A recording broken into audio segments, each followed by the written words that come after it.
മാതാജി എവിടെയോ ഗ്രൂപ്പിൽ മെസ്സേജ് വരാത്തത് പറഞ്ഞത് ഗ്രൂപ്പ് ഒന്നില് മാത്രമേ മെസ്സേജ് ഇട്ടിരുന്നുള്ളൂ. നമുക്ക് മാറ്റാം ഇവിടേക്ക്. കൃഷ്ണ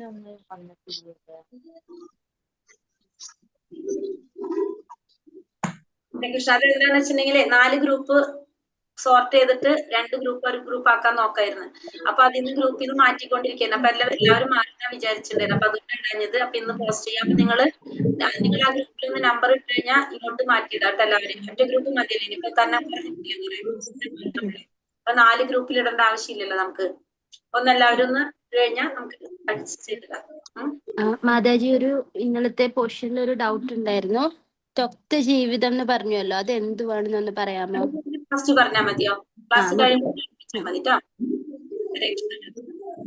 ഹരേ കൃഷ്ണ. ഓം നമോ ഭഗവതേ വാസുദേവായ. ഓം നമോ ഭഗവതേ വാസുദേവായ. ഓം നമോ ഭഗവതേ വാസുദേവായ. ഓം അജ്ഞാനതിമിരാന്ധസ്യ ജ്ഞാനാഞ്ജനാശലാകയ തസ്മൈ ശ്രീഗുരവേ നമഃ. നമോ വിഷ്ണുപാദായ കൃഷ്ണപ്രേഷ്ഠായ ഭൂതലേ ശ്രീമതേ ഭക്തിവേദാന്ത സ്വാമിനിധി നാമിനേ. നമസ്തേ സാരസ്വതേ ദേവേ ഗൗരവാണി പ്രചാരിണേ വിശേഷ ശൂന്യവാദി പാശ്ചാത്യദേശധാരിണേ.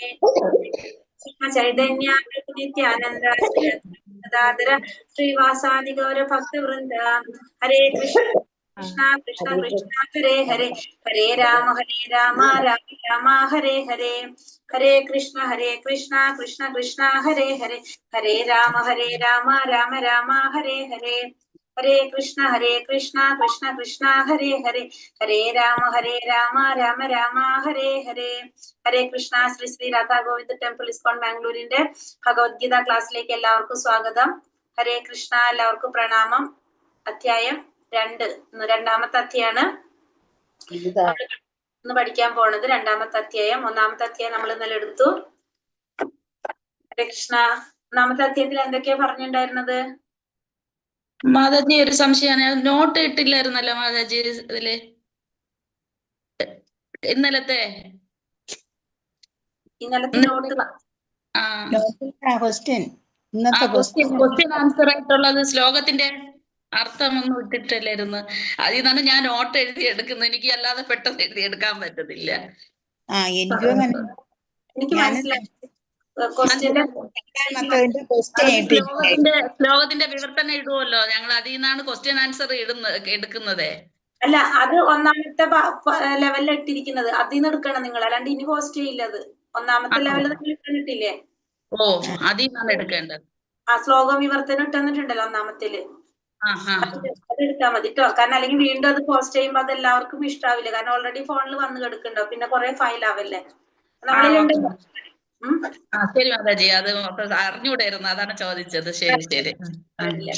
ഹരേ കൃഷ്ണ. അപ്പൊ ഒന്നാമത്തെ ഭാഗം, ഒന്നാമത്തെ അധ്യായം നമ്മൾ ഇന്നലെ പഠിച്ചു. ഒന്നാമത്തെ അധ്യായത്തിൽ നമ്മൾ എന്താ കണ്ടത്? ഒന്നാമത്തില് ഫസ്റ്റ് എന്താ പറഞ്ഞ? ധൃതരാഷ്ട്ര ചോദ്യം അല്ലേ? എന്താണ് ചോദിച്ചത്? ധൃതരാഷ്ട്ര മാമക പാണ്ഡവാശ്ചൈവ കിമകുർവത സഞ്ജയ അല്ല ചോദിച്ചത്?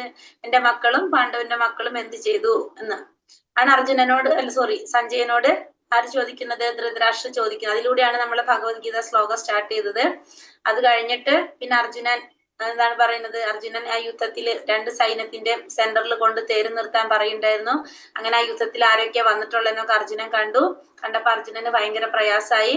അപ്പൊ അതില് അർജുനൻ വിജയിക്കും എന്ന് പറയുന്ന കുറച്ച് കാരണങ്ങൾ പറഞ്ഞു. അതിൽ പറഞ്ഞൊരു കാരണമാണ് മാതാജി ചോദിച്ചത്. രക്തജീവിതം എന്ന് പറഞ്ഞത് എന്താണ്? രക്തജീവിതം എന്ന് വെച്ചിട്ടുണ്ടെങ്കിൽ അർജുനൻ പറയുന്നുണ്ട്, എനിക്ക് വേണ്ടിയിട്ട് ജീവൻ കളയാൻ വേണ്ടി വന്നിട്ടുള്ളവരെ നോക്കൂ എന്നാണ് അർജുനൻ പറയുന്നത് അവിടെ. അതായത് എനിക്ക് വേണ്ടി സ്വന്തം ജീവിതം സമർപ്പിക്കാൻ വേണ്ടിയിട്ട് വന്നവരായിട്ട് ആരൊക്കെ കുറെ പേരുണ്ട്. ഇനിയുമുണ്ട് യോദ്ധാക്കൾ. അവരെ നോക്കാൻ, അതായത് അവരെ ജീവിതം എനിക്ക് വേണ്ടി ത്യജിക്കുകയാണ്. അപ്പൊ അവരെ ജീവിതം ത്യജിക്കുന്നു എന്ന് വെച്ചെന്നാണ് അവര് മരിക്കുന്നുള്ളത് ഉറപ്പാണ് അല്ലെ? അത് ആരുടെ വിജയത്തിന്റെ ലക്ഷണമാണ്? അപ്പൊ അത് അർജുനന്റെ. കാരണം ദുര്യോധനന്റെ ഭാഗത്ത് ദുര്യോധനൻ തന്നെ പറയാണ്, അവരൊക്കെ എനിക്ക് വേണ്ടിയിട്ട് ജീവൻ കളയാൻ വേണ്ടി വന്നവരാണെന്ന്. അപ്പൊ അവരൊക്കെ ജീവൻ കളയുന്നുള്ളത് ആർക്കറിയാം? ദുര്യോധനൻ അറിയാം. അതാണ് അവിടെ തെക്ത ജീവിതം എന്നതുകൊണ്ട് ഉദ്ദേശിക്കുന്നത്. ഹരേ കൃഷ്ണ മാതാജി. ജീവൻ ത്യജിക്കാൻ ഒരുങ്ങിയിട്ട് വന്നിട്ടുള്ളവരാണ് അവരെല്ലാവരും കേട്ടോ. ഹരേ കൃഷ്ണ. അപ്പൊ അങ്ങനെ കാര്യങ്ങൾ പറയുന്നുണ്ടായിരുന്നു. തെക്ത ജീവിതം പറയുന്നുണ്ടായിരുന്നു. പിന്നെ അതുപോലെ തന്നെ നമുക്കറിയാം മോക്ഷദ ഏകാദശി, പിന്നെ ഭഗവാൻ കൂടിയുണ്ട്. പിന്നെ ഭഗവാൻ ഉണ്ടെങ്കിൽ ആരുണ്ട്? ഐശ്വര്യ ദേവതായിട്ടുള്ള ലക്ഷ്മി ദേവി ഉണ്ട് കൂടെ. പിന്നെ ഫസ്റ്റത്തെ പോയിന്റ് പറയുന്നത് കുരുക്ഷേത്ര ഭൂമി ധർമ്മഭൂമിയാണെന്ന് കണ്ടു. രഥം ആരാണ്? അഗ്നിദേവൻ സമ്മാനിച്ച രഥമുണ്ട്. രഥത്തില് കൊടിയടയാളമായിട്ട് ഹനുമാന്റെ കൊടിയടയാളം ഉണ്ട്. പിന്നെ ഗാന്ധീവുണ്ട്, ദിവ്യമായ ശംഖുകൾ, അതൊക്കെയാണ് പറഞ്ഞത് അല്ലെ. പിന്നെ അർജുനൻ യുദ്ധം ചെയ്യാതിരിക്കാൻ പറയുന്ന 5 കാരണങ്ങൾ നമ്മൾ കാണുന്നുണ്ടായിരുന്നു. ഏതൊക്കെയാണ്? ഒന്ന് പറഞ്ഞു. എന്താ പറഞ്ഞത്? അവരൊക്കെ പാപഭയം, തീരുമാനം എടുക്കാൻ പറ്റാത്ത അവസ്ഥ. അപ്പൊ ഒന്നാമത്തെ മൃദുല ഹൃദയത്വം കണ്ടു.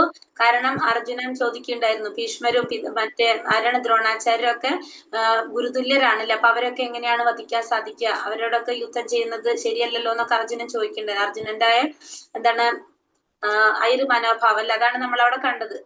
ഒന്നാമത്തെ പോയിന്റ്. പിന്നെ രണ്ടാമത് നമ്മൾ പറഞ്ഞു കുടുംബ പാരമ്പര്യങ്ങൾ പറഞ്ഞു, പാപം പറഞ്ഞു, പിന്നെന്താണ് സുഖാനുഭവങ്ങൾ പറഞ്ഞു. ഇത്രയും കാര്യങ്ങളാണ് അർജുന യുദ്ധം ചെയ്യാതിരിക്കാനായിട്ട് പറഞ്ഞ കാരണങ്ങൾ. അങ്ങനെ ലാസ്റ്റ് നമ്മളിപ്പോ എവിടെ വന്ന് നിൽക്കുന്നത്? അർജുനൻ യുദ്ധം ചെയ്യാനായിട്ട് വിഷമമായിട്ട് ചെയ്യാൻ പറ്റില്ല എന്ന് പറഞ്ഞിട്ട്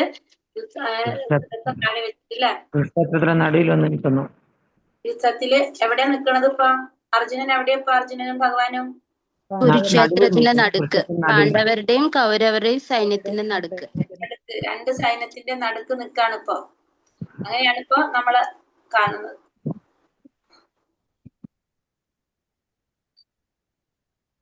രണ്ട് സൈന്യത്തിന്റെ നടുക്ക് നിൽക്കാണ് ഇപ്പൊ. അപ്പൊ നമുക്കിനി രണ്ടാമത്തെ അധ്യായത്തിലേക്ക് കടക്കാം. അപ്പൊ ഇത്രയും കാര്യങ്ങളാണ് നമ്മൾ ഒന്നാമത്തെ അധ്യായത്തില് പഠിച്ചത്. അപ്പൊ ഒന്നാമത്തെ അധ്യായം ഇപ്പൊ എല്ലാവർക്കും മനസ്സിലായോ? മാതാജി ക്ലിയർ ആയോ? മാതാജി തെക്ത ജീവിതം ക്ലിയർ ആയി മാതാജി. ഹരേ കൃഷ്ണ. അപ്പൊ എല്ലാവർക്കും ഒന്നാമത്തെ അധ്യായം കഴിഞ്ഞ് ഇനി രണ്ടാമത്തെ അധ്യായത്തിലേക്ക് കടക്കാം. രണ്ടാമത്തെ അധ്യായം ഗീതാവിഷയ സംഗ്രഹം. ഗീതാവിഷയ സംഗ്രഹം എന്ന് പറഞ്ഞു കഴിഞ്ഞാൽ നമുക്കറിയാം അല്ലെ, ഭഗവത്ഗീത വിഷയത്തിന്റെ സംഗ്രഹമാണ്. അപ്പൊ ഭഗവത്ഗീതയില് എന്തൊക്കെയാണ് പറഞ്ഞിരിക്കുന്നത്? ഭഗവത്ഗീതയില് ഏതൊക്കെ പറയുന്നുണ്ട്? കർമ്മയോഗത്തെ കുറിച്ച് പറയുന്നുണ്ട്, ഭക്തിയോഗത്തെ കുറിച്ച് പറയുന്നുണ്ട്, ജ്ഞാനയോഗത്തെ അല്ലെ. 3 യോഗങ്ങളും ഭഗവത്ഗീതയിൽ പറയുന്നുണ്ട്. ഈ 3 യോഗങ്ങളും ഭഗവാൻ ഈ അധ്യായത്തിൽ ആരോട് ഉപദേശിക്കുന്നുണ്ട്? അർജുനനോട് ഉപദേശിക്കുന്നുണ്ട്. അതുകൊണ്ടാണ് ഈ അധ്യായത്തിന് ശ്രീല പ്രഭുപാദർ ഗീതാവിഷയ സംഗ്രഹം എന്നൊരു പേര് കൊടുക്കാൻ കാരണം. സാഖ്യയോഗം എന്നും പറയാം, ഗീതാവിഷയ സംഗ്രഹം എന്ന് പറയാം. കാരണം ഇതില് 3 യോഗങ്ങളെ കുറിച്ചും ഭഗവാൻ ഇവിടെ അർജുനന് പറഞ്ഞു കൊടുക്കുന്നുണ്ട്. അതുകൊണ്ടാണ് ഇതിനെ എന്ത് പറയണത്? നമ്മള് ഗീതാവിഷയ സംഗ്രഹം എന്നൊരു പേരും കൂടിയിട്ട് കൊടുക്കുന്നത്. അപ്പൊ നമുക്ക് അധ്യായത്തിലേക്ക് കടക്കാം. സഞ്ജയ ഉവാച തം തഥാ കൃപയാവിഷ്ടം അശ്രുപൂർണാകുലേക്ഷണം വിഷീദന്തമിദം വാക്യം ഉവാച മധുസൂദന. സഞ്ജയൻ പറഞ്ഞു, അങ്ങനെ കരുണാർദ്രനായി അശ്രുക്കൾ നിറഞ്ഞ കണ്ണുകളോടെ നിൽക്കുന്നവനായ അർജുനനെ കണ്ടിട്ട് മധുസൂദനൻ പറഞ്ഞു. സ്പീഡ് കൂട്ടുണ്ടെങ്കിൽ പറഞ്ഞോളൂ ട്ടാ. സഞ്ജയൻ പറയാണ്, അപ്പൊ നമ്മൾ കഴിഞ്ഞ അധ്യായത്തിൽ കണ്ടു, വില്ലും ചരങ്ങളൊക്കെ താഴെ വെച്ച് യുദ്ധം ചെയ്യാനായിട്ട് യുദ്ധം ചെയ്യണില്ല എന്ന് പറഞ്ഞിട്ട് അത്യന്തം ദുഃഖിതനായിട്ട് തേരിൽ ഇരിക്കുകയാണെന്ന് കണ്ടു അല്ലെ. അപ്പൊ വീണ്ടും സഞ്ജയൻ തന്നെയാണ് തുടങ്ങുന്നത്. അങ്ങനെ കരഞ്ഞിട്ടാണ് പറയുന്നത്, കരുണാർദ്രനായിട്ട് അശ്രുക്കൾ നിറഞ്ഞ കണ്ണുകളോടെ നിൽക്കുന്നവനായ അർജുനനെ കണ്ടിട്ട് മധുസൂദനൻ പറഞ്ഞു. അപ്പൊ മധുസൂദനൻ ഭഗവാൻ പറയാ, മധുസൂദനൻ ആരാണ്? ഭഗവാൻ. ഭഗവാൻ പറയാ അർജുനൻ എങ്ങനെയാ പറയുന്നത്? അശ്രുക്കൾ നിറഞ്ഞ കണ്ണുകളോടെന്നാ പറയണത്. അത്രയും വിഷമിച്ചിട്ടാണ് അർജുനൻ നിൽക്കുന്നത്. ആ അർജുനനെ കണ്ടിട്ട് മധുസൂദനൻ പറഞ്ഞു, ഭൗതികമായ അനുകമ്പയും വിലാപവും കണ്ണീരുമെല്ലാം ആത്മാവിനെ കുറിച്ചുള്ള അജ്ഞാനത്തിന്റെ ലക്ഷണങ്ങളാണ്. ശാശ്വത ആത്മാവിനോടുള്ള അനുകമ്പയാണ് ആത്മസാക്ഷാത്കാരം. മധുസൂദന പണ്ട് മധു എന്ന രാക്ഷസനെ ഭഗവാൻ കൃഷ്ണൻ കൊന്നിട്ടുണ്ട്. ഇപ്പോൾ അർജുനന് വേണ്ടത് തന്റെ കൃത്യനിർവഹണത്തിന് തടസ്സമായി നിൽക്കുന്ന വ്യാമോഹം എന്ന അസുരനെ നശിപ്പിക്കലാണ്. ഇപ്പൊ ഭൗതികമായിട്ടുള്ള അനുകമ്പയും വിലാപവും കണ്ണീരും ഒക്കെ എന്തിന്റെ ലക്ഷണമാണ്? അജ്ഞാനത്തിന്റെ ലക്ഷണമാണ് കുറിച്ചുള്ള. കാരണം ഇപ്പൊ നമുക്കറിയാം നമ്മൾ ആരാണെന്ന് ചോദിച്ചാൽ നമുക്കിപ്പോ അറിയാം. എന്താണ് നമ്മൾ ആരാണ്? ഭഗവാന്റെ ദാസൻ, വൈഷ്ണവർ. പോട്ടെ, ഇനിയും പോട്ടെ. ഇനി വേറെ എന്തെങ്കിലും ഉണ്ടോ? നമ്മുടെ ജീവാത്മാവ്. നമ്മള് ജീവാത്മാവാണ്. നമ്മൾ ആരാണ്? നമ്മൾ ആത്മാവാണ്. നമ്മൾ ശരീരമല്ല, നമ്മൾ ആത്മാവാണ് അല്ലെ. അപ്പൊ ആത്മാവാകുമ്പോ ആത്മാവിന് എന്തില്ല? ജനന മരണങ്ങളൊന്നും ഇല്ല. അപ്പൊ ഇവിടെ അർജുനൻ അവരെ കുറിച്ച് ഓർത്ത് പ്രയാസപ്പെടാണല്ലോ. അപ്പൊ ഈ ഭൗതികമായിട്ടുള്ള ഈ അനുകമ്പയും വിലാപവും കണ്ണീരും ഒക്കെ എന്താണ്? ആത്മാവിനെ കുറിച്ചുള്ള അജ്ഞാനത്തിന്റെ ലക്ഷണം. ആത്മാവിനെ കുറിച്ച് അറിയാത്തത് കൊണ്ടാണ് ഈ കരച്ചിലും അനുകമ്പയും വിലാപമൊക്കെ ഉണ്ടാകുന്നത്. ശാശ്വതമായ ആത്മാവിനോടുള്ള അനുകമ്പ എന്ന് പറയുന്നത് എന്താണ്? ആത്മസാക്ഷാത്കാരാണ്. ആത്മാവിന് സാക്ഷാത്കാരം നേടിക്കൊടുക്കുക, അതാണ് നമുക്ക് വേണ്ടത്. ആത്മാവിന് സാക്ഷാത്കാരം നേടിക്കൊടുക്കുക എന്ന് പറഞ്ഞാൽ എങ്ങനെയാണ്? ആത്മാവിന് അതിന്റെ മൂലസ്വരൂപമായിട്ടുള്ള ഭഗവാനിലേക്ക് എത്താനായിട്ട് സാധിക്കുക, അതാണ് സാക്ഷാത്കാരം എന്ന് പറയുന്നത്. ഇപ്പൊ നമ്മൾ വീട്ടിൽ നിന്ന് പുറത്തേക്ക് പോയിട്ട് തിരിച്ച് നമ്മൾ വീട്ടിൽ അച്ഛൻ്റെ അമ്മയുടെ അടുത്തേക്ക് എത്തുന്നത് പോലെ നമ്മളും അതേപോലെ തന്നെയാണല്ലേ. നമ്മളെ അച്ഛനാണ് ഭഗവാൻ. ഭഗവാന്റെ അടുത്തുനിന്ന് നമ്മൾ എവിടേക്ക് വന്നു? ഈ വേറൊരു വീട്ടിലേക്ക് വന്നു, ഭൂമി എന്ന് പറഞ്ഞൊരു വീട്ടിലേക്ക് വന്നു. ഇവിടെ നിന്ന് നമ്മൾ തിരിച്ച് ഭഗവാന്റെ അടുത്തേക്ക്, അതായത് നമ്മുടെ ശരിയായ വീട്ടിലേക്ക് പോകുമ്പോഴാണ് നമുക്ക് എന്ത് കിട്ടുക? നമുക്ക് സാക്ഷാത്കാരം നേടാൻ സാധിക്കും. അത് തന്നെയാണ് ഇവിടെ പറയുന്നത്. അപ്പൊ ശാശ്വതമായ ആത്മാവിനോടുള്ള അനുകമ്പയാണ് എന്ത്? ആത്മസാക്ഷാത്കാരം. അപ്പൊ മധുസൂദന പണ്ട് എന്ന അസുരനെ രാക്ഷസനെ ഭഗവാൻ കൃഷ്ണൻ കൊന്നത് കൊണ്ട് ഭഗവാന് മധുസൂദന എന്നൊരു പേരുണ്ട്. അപ്പൊ ഇവിടെ അർജുനൻ തന്റെ കൃത്യനിർവഹണത്തിന് തടസ്സമായി നിൽക്കുന്ന വ്യാമോഹം എന്ന അസുരനെ നശിപ്പിക്കലാണ്. അതുകൊണ്ടാണ് ഇവിടെ എന്ത് പറയുന്നത്? മധുസൂദന എന്നിവിടെ സംബോധന ചെയ്യുന്നത്. അപ്പൊ അജ്ഞാനത്തിന്റെ ലക്ഷണമായിട്ടാണ് ആത്മാവിനെ കുറിച്ചുള്ള അറിവില്ലായ്മ, അതാണ് നമ്മുടെ അജ്ഞാനത്തിന്റെ ലക്ഷണമായിട്ട് ഇവിടെ പറയുന്നത്. അതുകൊണ്ടാണ് കണ്ണീരും ഇതൊക്കെ വരുന്നത്. അപ്പൊ അർജുനനെ ഭഗവാൻ എന്തിനാണ് നോക്കുന്നത്? ഭഗവാൻ അർജുനനെ ആത്മസാക്ഷാത്കാരത്തിൽ എത്തിക്കാൻ വേണ്ടിയിട്ട്, അതിലേക്ക് കടത്താനാണ് അർജുനനെ ഭഗവാന് ശ്രമിക്കുന്നത്. അപ്പൊ ഭഗവാൻ എന്താ പറയണത്? ശ്രീ ഭഗവാനുവാച കുതസ്വാകശ്മലമിതം വിഷമേ സമുപസ്ഥിതം അനാരിജുഷ്ടം അസൗഖ്യം അകീർത്തികരം അർജുന. ശ്രീ ഭഗവാൻ പറഞ്ഞു, പ്രിയപ്പെട്ട അർജുന, നിനക്ക് എവിടെന്നാണ് ഈ മാലിന്യം വന്നു പെട്ടത്? ജീവിതത്തിന്റെ മൂല്യം എന്തെന്നറിയുന്ന ഒരാൾക്ക് ഇതൊട്ടും യോജിച്ചതല്ല. ഉപരിലോകങ്ങളിലേക്കല്ല, അകീർത്തിയിലേക്കാണ് ഇത് നയിക്കുക. അർജുനനോട് ഭഗവാൻ പറയാണ്, അർജുന, നിനക്ക് എവിടെ നിന്നാണ് ഈ മാലിന്യം വന്ന് പെട്ടത്? ചീത്ത പറയാണ്, ഇവിടെ വഴക്ക് പറയാണ് അർജുനന്റെ ഭഗവാൻ. എവിടെ നിന്നാണ് നിനക്ക് ഈ മാലിന്യം വന്ന് പെട്ടത്? ജീവിതത്തിന്റെ മൂല്യം എന്തെന്നറിയുന്ന ഒരാൾക്ക് ഒട്ടും യോജിച്ചതല്ല ഇതൊന്നും. നിന്നത് ഉപരിലോകങ്ങളിലേക്കല്ല നിന്നത് നയിക്കുന്നത്. എവിടേക്കാണ്? അകീർത്തിയിലേക്കാണ് നിന്നത് നയിക്കുക. കാരണം അർജുനനോട് പറയുന്നത് എന്താണ്? ജീവിതത്തിന്റെ മൂല്യം എന്താണെന്ന് മനസ്സിലാക്കുന്ന ഒരു വ്യക്തിക്ക് ഒട്ടും യോജിച്ചതല്ല ഈ പറഞ്ഞതൊന്നും. അതൊക്കെ നിന്നെ എവിടേക്കാണ് നയിക്കുന്നത്? അകീർത്തിയിലേക്ക്, ഉപരിലോകങ്ങളിലേക്കല്ല നീ പോകുന്നത്, അകീർത്തിയിലേക്കായിരിക്കും. നിന്റെ കീർത്തി നഷ്ടപ്പെടാണ് ഇവിടെ ചെയ്യുന്നത്. അതുകൊണ്ട് നിനക്ക് എവിടെ നിന്നാണ് ഈ മാലിന്യം വന്ന് പെട്ടതെന്ന് പറഞ്ഞിട്ട് അർജുനനെ ഭഗവാൻ ഇവിടെ വഴക്ക് പറയാണ്. പരമസത്യത്തെ അപ്പൊ സാക്ഷാത്കാരത്തിന് വേണ്ടി പ്രേരിപ്പിക്കാന്ന് പറഞ്ഞല്ലേ, അതിലേക്കാണ് നയിച്ചു കൊണ്ടുപോകുന്നത്. അപ്പൊ ഇവിടെ എങ്ങനെയാ പറയുന്നത്? ആ സാക്ഷാത്കാരത്തെ നമുക്ക് എങ്ങനെയാണ്? ആ പരമസത്യത്തെ അറിയുന്നവൻ 3 ഭാവങ്ങളില്, അതിനെ 3 ഭാവങ്ങളിലാണ് നമുക്ക് സാക്ഷാത്കരിക്കാൻ സാധിക്കുന്നത്. എന്താണ് ആ പരമസത്യത്തിന്റെ ആ ഭാവങ്ങൾ? ബ്രഹ്മമായും പരമാത്മാവായും ഭഗവാനായും അറിയപ്പെടുന്നു. അപ്പൊ നമുക്ക് 3 തരത്തില് സാക്ഷാത്കാരം നേടാനായിട്ട് സാധിക്കും. എങ്ങനെയൊക്കെയാണ്? ഒന്ന് 2 പരമാത്മാവില്, 3 ഭഗവാനില്. ബ്രഹ്മസാക്ഷാത്കാരം എന്ന് പറഞ്ഞാൽ എന്താണ്? ഭഗവാന്റെ ആ ഒരു ജ്യോതിസ്, ആ പ്രകാശം സാക്ഷാത്കരിക്കുക. ആ പ്രകാശത്തിൽ ലയിക്കുന്നതിനാണ് നമ്മൾ എന്ത് പറയുന്നത്? ബ്രഹ്മസാക്ഷാത്കാരം. രണ്ടാമത്തത് പരമാത്മാ സാക്ഷാത്കാരം. ഭഗവാന് ചതുർഭുജധാരിയായിട്ടുള്ള ഭഗവാന്റെ പരമാത്മാ രൂപത്തില് ശംഖ് ചക്ര ഗദാ പത്മത്തോട് കൂടിയ പരമാത്മാവിനെ ധ്യാനത്തിലൂടെ സാക്ഷാത്കരിക്കുന്നതാണ് എന്ത്? പരമാത്മാ സാക്ഷാത്കാരം. ധ്യാനത്തിലൂടെ. അതിന് കുറെ വർഷങ്ങൾ നമുക്ക് വേണ്ടി വരുന്നു പറഞ്ഞു. അപ്പൊ നമ്മള് ബ്രഹ്മത്തിനേക്കാളും കുറച്ചും കൂടി മുന്നിലേക്ക് കടന്നു, പക്ഷെ എവിടേക്ക് എത്തിയിട്ടില്ല? ഭഗവാനിലേക്ക് എത്തിയിട്ടില്ല. അതായത് നമ്മളിപ്പോ ഒരു ഡോറ്, അതിന്റെ ബാക്കിൽ ഒരു ഡോറ്, അതിന്റെ ബാക്കിൽ ഒരു ഡോറ്, അങ്ങനെ 3 ഡോർ ആണെങ്കിൽ ഫസ്റ്റ് ഡോർ ആണ് എന്ത്? ബ്രഹ്മസാക്ഷാത്കാരം. ആ ബ്രഹ്മസാക്ഷാത്കാരം എന്ന് പറയുന്നത് ഭഗവാന്റെ ആ ജ്യോതിസാണ്, പ്രകാശാണ്. അപ്പൊ ഭയങ്കര പ്രകാശാണ്. അപ്പൊ ആ പ്രകാശത്തിന്റെ കണ്ണഞ്ചിപ്പിക്കുന്ന ആ ശോഭ കൊണ്ട് നമുക്ക് എന്ത് സാധിക്കില്ല?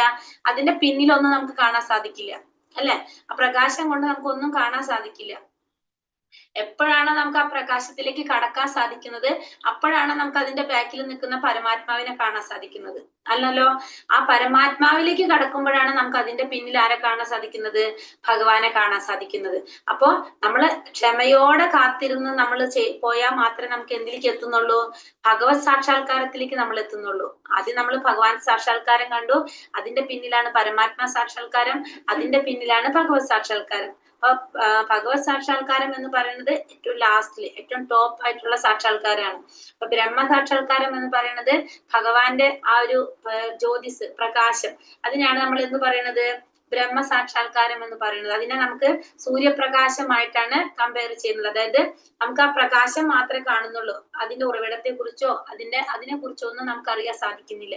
അപ്പൊ അതിനെ സൂര്യപ്രകാശമായിട്ട് കമ്പയർ ചെയ്യാം, താരതമ്യപ്പെടുത്താം നമുക്ക്. രണ്ടാമത്തത് പരമാത്മാ സാക്ഷാത്കാരം.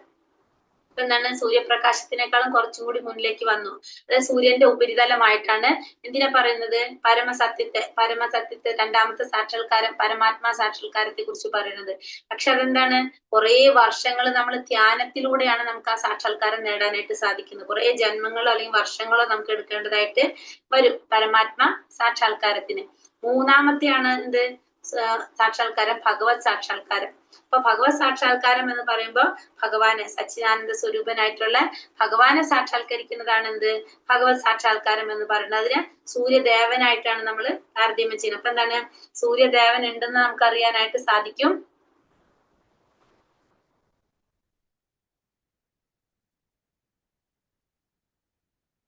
സൂര്യദേവൻ ഉണ്ടെന്ന് നമുക്ക് അറിയാനായിട്ട് സാധിക്കും. ഒരു മിനിറ്റ്.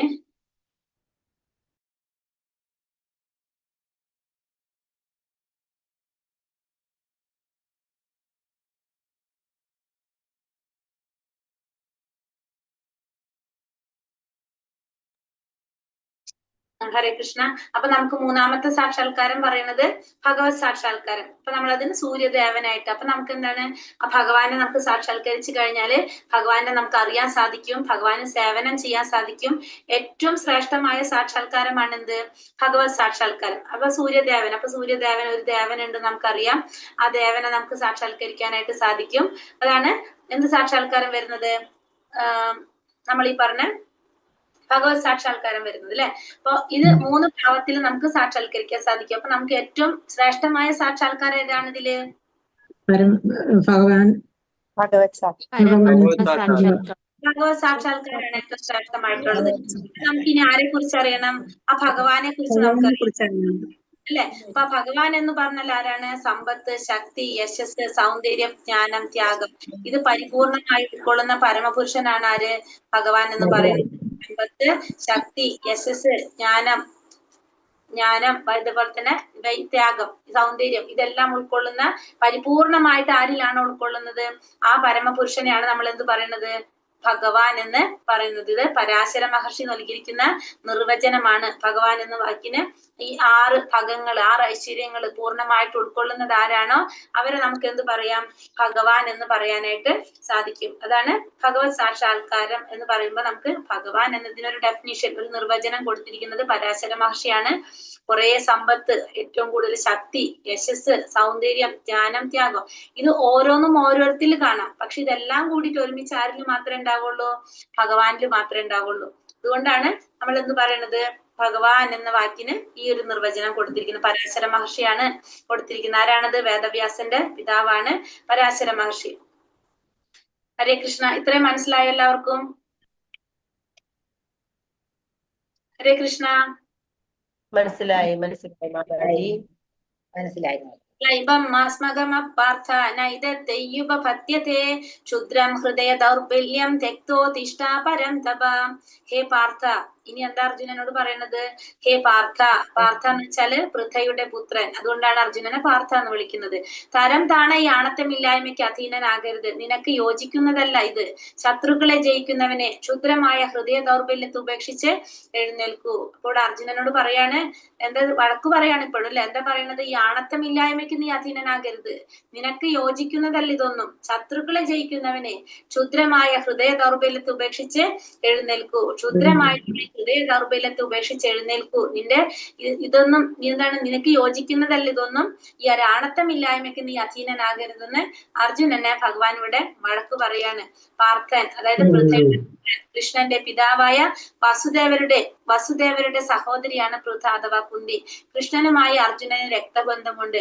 പേരിന് മാത്രമുള്ള ക്ഷത്രിയരും ബ്രാഹ്മണരും സ്വപിതാവിന്റെ വില കുറഞ്ഞ സന്തതികളാണ്. അർജുനനെ അങ്ങനെ പൈതൃക ശ്രേഷ്ഠത നഷ്ടപ്പെട്ടവനായി കാണാൻ കൃഷ്ണൻ ഇഷ്ടപ്പെട്ടില്ല.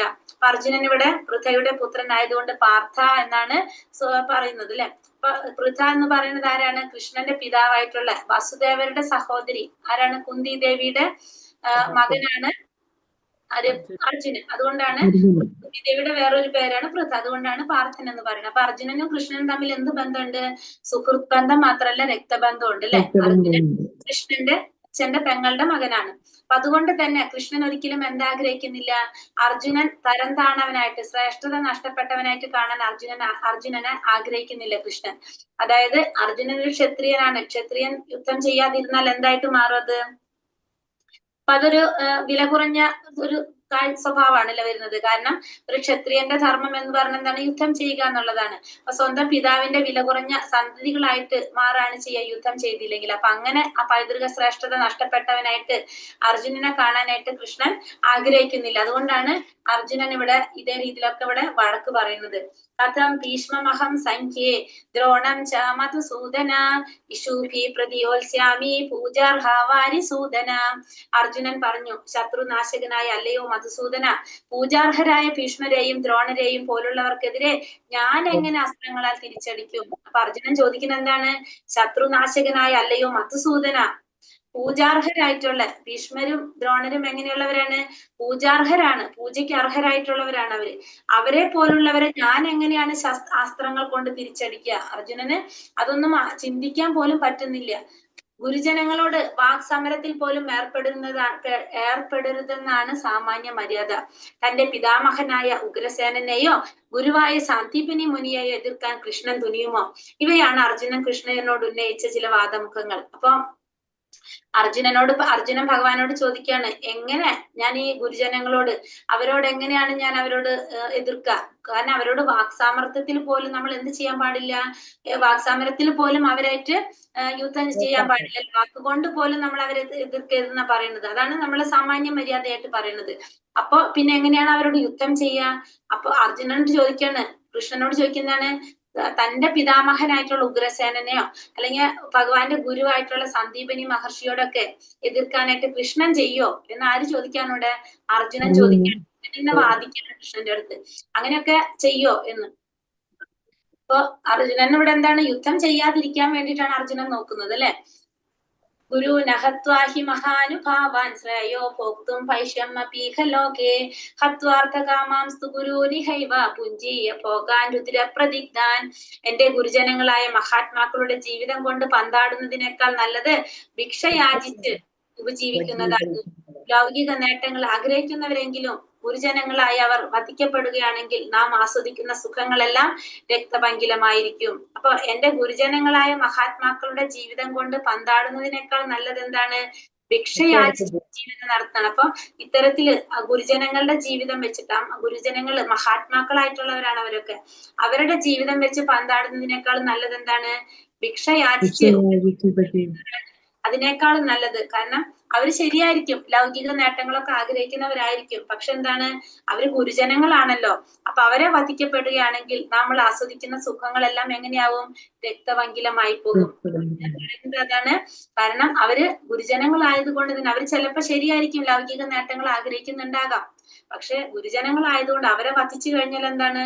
നമുക്ക് കിട്ടുന്ന സുഖങ്ങൾ എങ്ങനെയാവും? രക്തം നിറഞ്ഞതായിട്ട് മാറും. അപ്പൊ അതുകൊണ്ട് അർജുനൻ യുദ്ധം ചെയ്യാനായിട്ട് വേണ്ടെന്നുള്ള രീതിയിൽ പറയാണ്. അപ്പൊ അവിടെ എന്താ പറയണത്? വൈദിക നിയമങ്ങൾ അനുസരിച്ച് ദുഷ്കൃത്യം ചെയ്യുന്നവനും വിവേകം നശിച്ചവനുമായി ഗുരുവിനെ ഉപേക്ഷിക്കാം. അപ്പൊ നമ്മള് പറഞ്ഞെന്താണ്? ഗുരുവിനെ നമുക്ക് ഉപേക്ഷിക്കാം. എങ്ങനെയാണ് വൈദിക ശാസ്ത്രത്തിൽ പറയുന്നത്? ദുഷ്കൃത്യം ചെയ്യുന്നവൻ അല്ലെങ്കിൽ വിവേകം നശിച്ചവനായിട്ടുള്ള ഒരു ഗുരുവിനെ നമ്മൾ എന്ത് ചെയ്യാം? നമുക്ക് ഉപേക്ഷിക്കാം പറയാണ്. ദ്രോണരും ഭീഷ്മരും എന്താണ് ചെയ്തത്? ദുര്യോധനന്റെ സാമ്പത്തിക സഹായം സ്വീകരിച്ചു പോയത് കൊണ്ട് അയാളുടെ പക്ഷത്ത് ചേരാനായിട്ട് ബാധ്യസ്ഥരായി. സാമ്പത്തിക പരിഗണനകൾക്ക് വശംവദരായി. അവർ അപ്രകാരം ചെയ്യാൻ പാടില്ലാത്തതായിരുന്നു. ഈ സാഹചര്യത്തിൽ അവർ ഗുരുത്വത്തിന്റെ മഹനീയത നഷ്ടപ്പെടുത്തി. അപ്പൊ ഭീഷ്മരും ദ്രോണരും ചെയ്ത തെറ്റെന്താണ്? അവര് ദുര്യോധനന്റെ സാമ്പത്തിക സഹായം സ്വീകരിച്ചു. അതുകൊണ്ട് എന്ത് വേണ്ടി വന്നവർക്ക്? അവര് ദുര്യോധനന്റെ പക്ഷത്ത് നിൽക്കേണ്ടതായിട്ട് വന്നു. അതിനുള്ള ബാധ്യത അവർക്ക് വന്നു. അപ്പൊ ഈ സാമ്പത്തിക പരിഗണനകൾക്ക് വശംവദരായിട്ടാണ് അവർ അപ്രകാരം ചെയ്തത്. പക്ഷെ അവരങ്ങനെ ചെയ്യാൻ പാടില്ലാത്തതായിരുന്നു. പക്ഷെ അവര് അങ്ങനെ ചെയ്തു. അതുകൊണ്ട് അവരെന്ത് ചെയ്തു? ആ ഗുരുത്വത്തിന്റെ മഹത്വത്തെ നഷ്ടപ്പെടുത്തി. അതുകൊണ്ട് അവരെന്താണ്? അവരെ ഉപേക്ഷിക്കാം. അവര് ആ ഒരു രീതിയിൽ മാറില്ല. ശാസ്ത്രപ്രകാരം അവര് ദുഷ്കൃത്യം ചെയ്തതിന് വിവേകം നശിച്ചവനായിട്ടുള്ള ഒരു ഗുരുവിന്റെ കാറ്റഗറിയിലേക്ക് ആര് മാറി? ഈ ഗുരുക്കന്മാര് മാറി. കാരണം അവരെന്ത് ചെയ്തു? അവര് ദുര്യോധനന്റെ സാമ്പത്തിക സഹായം സ്വീകരിച്ച് പോയ കാരണം കൊണ്ട് അവർക്ക് ദുര്യോധനന്റെ പക്ഷത്ത് നിൽക്കേണ്ടതായിട്ട് വന്നു. അപ്പൊ അങ്ങനെയുള്ള ഗുരുക്കളെ നമുക്ക് ഉപേക്ഷിക്കാം എന്നൂടെ ആര് പറഞ്ഞെടുക്കാണ്? ഭഗവാനോട് പറയാണ്. ോ ഗരിയോ യത്വാ ജയേമ യതിവാനോ ജയേയുഹു യാനേവ ഹത്വാന ജിജീവിഷാമാസ്തേവാസ്തദേ പ്രമുഖാതാർദ്ധരാഷ്ട്രഃ. അവരെ ജയിക്കുന്നതോ അവരാൽ തോൽപ്പിക്കപ്പെടുന്നതോ ഏതാണ് നല്ലതെന്ന് നമുക്ക് അറിഞ്ഞുകൂടാ.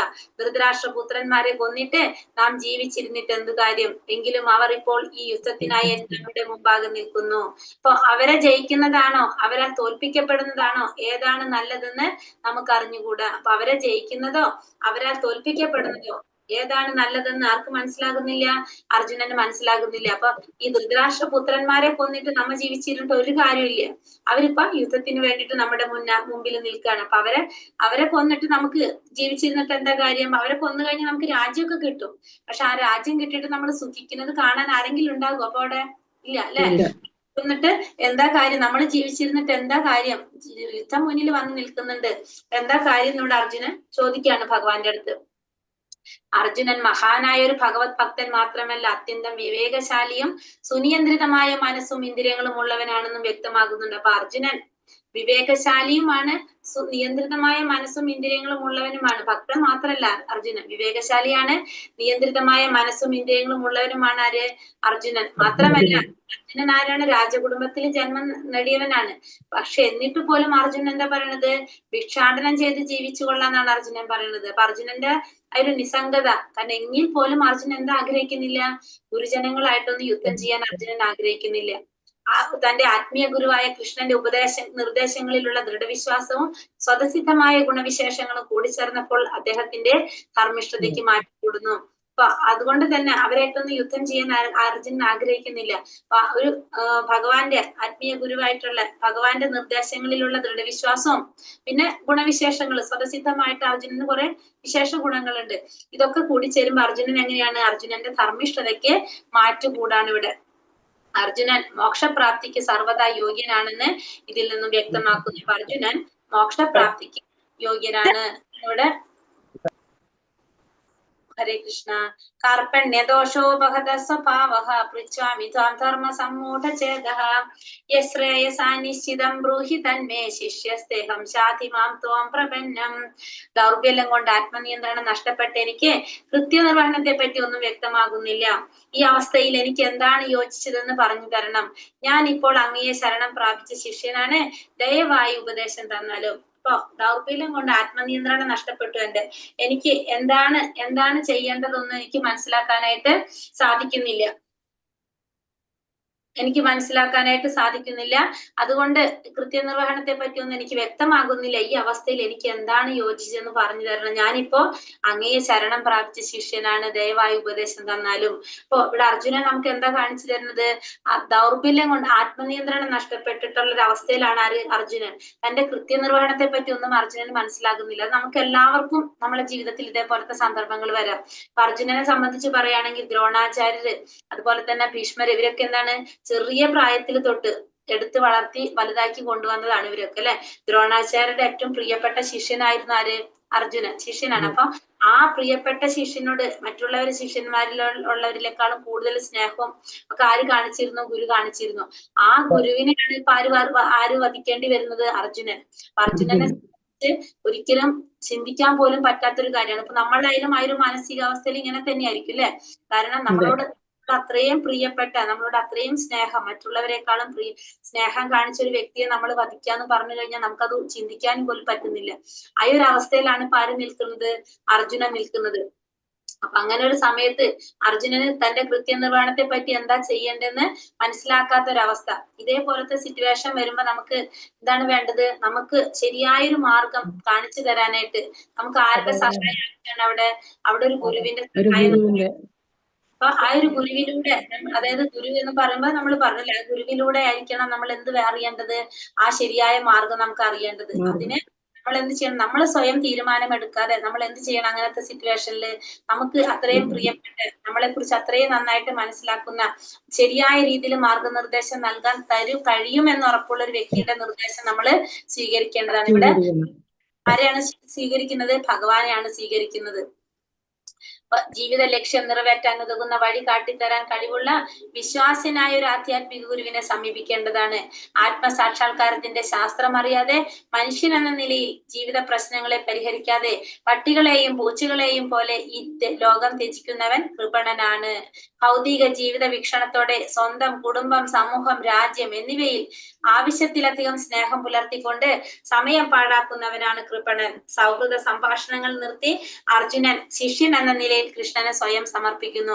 ഗുരുവും ശിഷ്യനുമായുള്ള സംഭാഷണം ഗൗരവമുറ്റതാണ്. അപ്പൊ ഇവിടെ അർജുനൻ നമ്മൾ പറഞ്ഞു, ജീവിതത്തിന്റെ ലക്ഷ്യം നിറവേറ്റാൻ വഴി കാട്ടിത്തരുന്ന കഴിവുള്ള ഒരു വിശ്വാസിനായ ഒരു ആധ്യാത്മിക ഗുരുവിനെ നമ്മൾ സമീപിക്കേണ്ടതാണ് നമുക്ക് പറഞ്ഞു തന്നു. അപ്പൊ അർജുനൻ ഇവിടെ അങ്ങനത്തെ ഒരു അവസ്ഥയിൽ നിൽക്കുകയാണ്. അപ്പൊ അർജുനൻ ആരെ സമീപിക്കുകയാണ്? ഭഗവാനോട് പറയണം, ഗുരു ശിഷ്യനായിട്ട് സ്വീകരിക്കണം, എനിക്ക് വേണ്ട നിർദ്ദേശങ്ങൾ നൽകണം ഭഗവാനോട് പറഞ്ഞു. കാരണം അർജുനൻ അത്രയും ധർമ്മസങ്കടത്തിലാണ്. അർജുനൻ താൻ എന്താണ് ചെയ്യേണ്ടതെന്ന് മനസ്സിലാകുന്നില്ല. കാരണം മുന്നിൽ നിൽക്കുന്നത് സാധാരണ ഒരു വ്യക്തികളല്ല മുന്നിൽ നിൽക്കുന്നത്. അർജുനൻ പറഞ്ഞു കഴിഞ്ഞാൽ അർജുനൻ പറഞ്ഞത് കറക്റ്റ് ആണല്ലേ, ഭിക്ഷാടനത്തിന് പോയാലും വിരോധമില്ല, എന്നെ അവരെന്നെ വധിച്ചാലും പ്രശ്നമില്ല, പക്ഷെ എന്താണ്, എനിക്ക് അവരെ വധിക്കാൻ സാധിക്കില്ല. കാരണം ഓർമ്മ വെച്ച സമയം തൊട്ട്, അതായത് ഗുരുകുല വിദ്യാഭ്യാസത്തിൽ പോയ സമയത്തും അതേപോലെ തന്നെ അവിടെ നിൽക്കുമ്പോഴും അല്ലെ ഭീഷ്മരും ഇവരൊക്കെയാണ് ആരെ വളർത്തുന്നത്? അർജുനൻ വളരുന്നത്. ഒക്കെ ഓരോ കാരുണ്യം കൊണ്ട്, സഹായം കൊണ്ട് അർജുനൻ ഇങ്ങനെ ഓരോരോ, ഇവർക്ക് എത്രയൊക്കെ ബുദ്ധിമുട്ടുകളും പ്രശ്നങ്ങളും ഇവരുടെ ലൈഫിൽ ഉണ്ടായി. ആ സമയത്തൊക്കെ കൂടെ ഉണ്ടായിരുന്നതാണ് ആര്? ഭീഷ്മരൊക്കെ അല്ലെ. അപ്പൊ എന്നിട്ട് ഇപ്പൊ അവരൊക്കെ വധിക്കാനാണ് പറയുന്നത്. അപ്പൊ അർജുനൻ അത് ചിന്തിക്കാൻ പോലും സാധിക്കില്ല. ഇവിടെ പ്രഭാതർ പറയുന്നുണ്ട്, കൃപണന്മാരാണെന്ന് പറയുന്നുണ്ട്. ആരെയാണ് കൃപണന്മാരെന്ന് പറയുന്നത്? നമ്മുടെ കൃപണൻ എന്ന് പറഞ്ഞാൽ പിശുക്കൻ എന്നാണ് അർത്ഥാക്കുന്നത്. കൃപണൻ എന്ന് വെച്ചിട്ടുണ്ടെങ്കിൽ എന്റെ അർത്ഥം പിശുക്കൻ എന്നാണ് പറയുന്നത്. പിശുക്കൻ എന്ന് വെച്ചാൽ എന്താണ്? നമുക്ക് എന്തെങ്കിലും കാര്യങ്ങൾ ഉണ്ടായാലും നമ്മൾ എന്ത് ചെയ്യുന്നില്ല? പിശുക്ക്. നമ്മളിപ്പോ പൈസയുടെ കാര്യത്തിലൊക്കെ പറയൽ ഏറ്റവും കൂടുതൽ ഭയങ്കര പിശുക്കാന്ന് പറയും. അതായത് ആവശ്യത്തിന് ചെലവാക്കാത്തവര് അല്ലെ, നമ്മൾ പിശുക്കന്മാരെന്ന് പറയും. അപ്പൊ ഇവിടെ എന്താ പറയണത്? ആത്മസാക്ഷാത്കാരത്തിന്റെ ശാസ്ത്രം അറിയാതെ മനുഷ്യൻ എന്ന നിലയിൽ ജീവിത പ്രശ്നങ്ങളെ പരിഹരിക്കാതെ പട്ടികളെയും പൂച്ചകളെയും പോലെ ലോകം ത്യജിക്കുന്നവൻ കൃപണനാണ്. അപ്പൊ ഇവിടെയും എന്താണ്? ആവശ്യത്തിന് ചെലവാക്കാത്തവരെയാണ് പിശുക്കെന്ന് പറയാം. അപ്പൊ ഇവിടെ പറയുന്നത്, നമ്മള് ഈ ഭൗതിക ലോകത്തിൽ ജന്മം എടുത്തു കഴിഞ്ഞാൽ, നമ്മൾ ഏത് ജന്മത്തില് മനുഷ്യനായിട്ട് ജന്മം എടുത്തു കഴിഞ്ഞാൽ നമുക്ക് വേണ്ട ബുദ്ധി ഭഗവാൻ തന്നിട്ടുണ്ട്. ആ ബുദ്ധി നമ്മൾ വേണ്ട രീതിയിൽ ഉപയോഗിക്കാതെ നമ്മള് തിരിച്ച് മരിച്ചു പോവാണെങ്കിൽ നമ്മൾ ആരാണ്? കൃപണന്മാരാണെന്ന് പറയും. അതായത് നമ്മൾ എന്താ പറഞ്ഞത്? ഒരു മനുഷ്യൻ എന്ന നിലയിൽ നമ്മുടെ പരമമായ ധർമ്മം എന്താണ്? ഭഗവാനെ സാക്ഷാത്കരിക്കുക ചെയ്യുക എന്നുള്ളതാണ് നമ്മുടെ പരമമായ ധർമ്മം.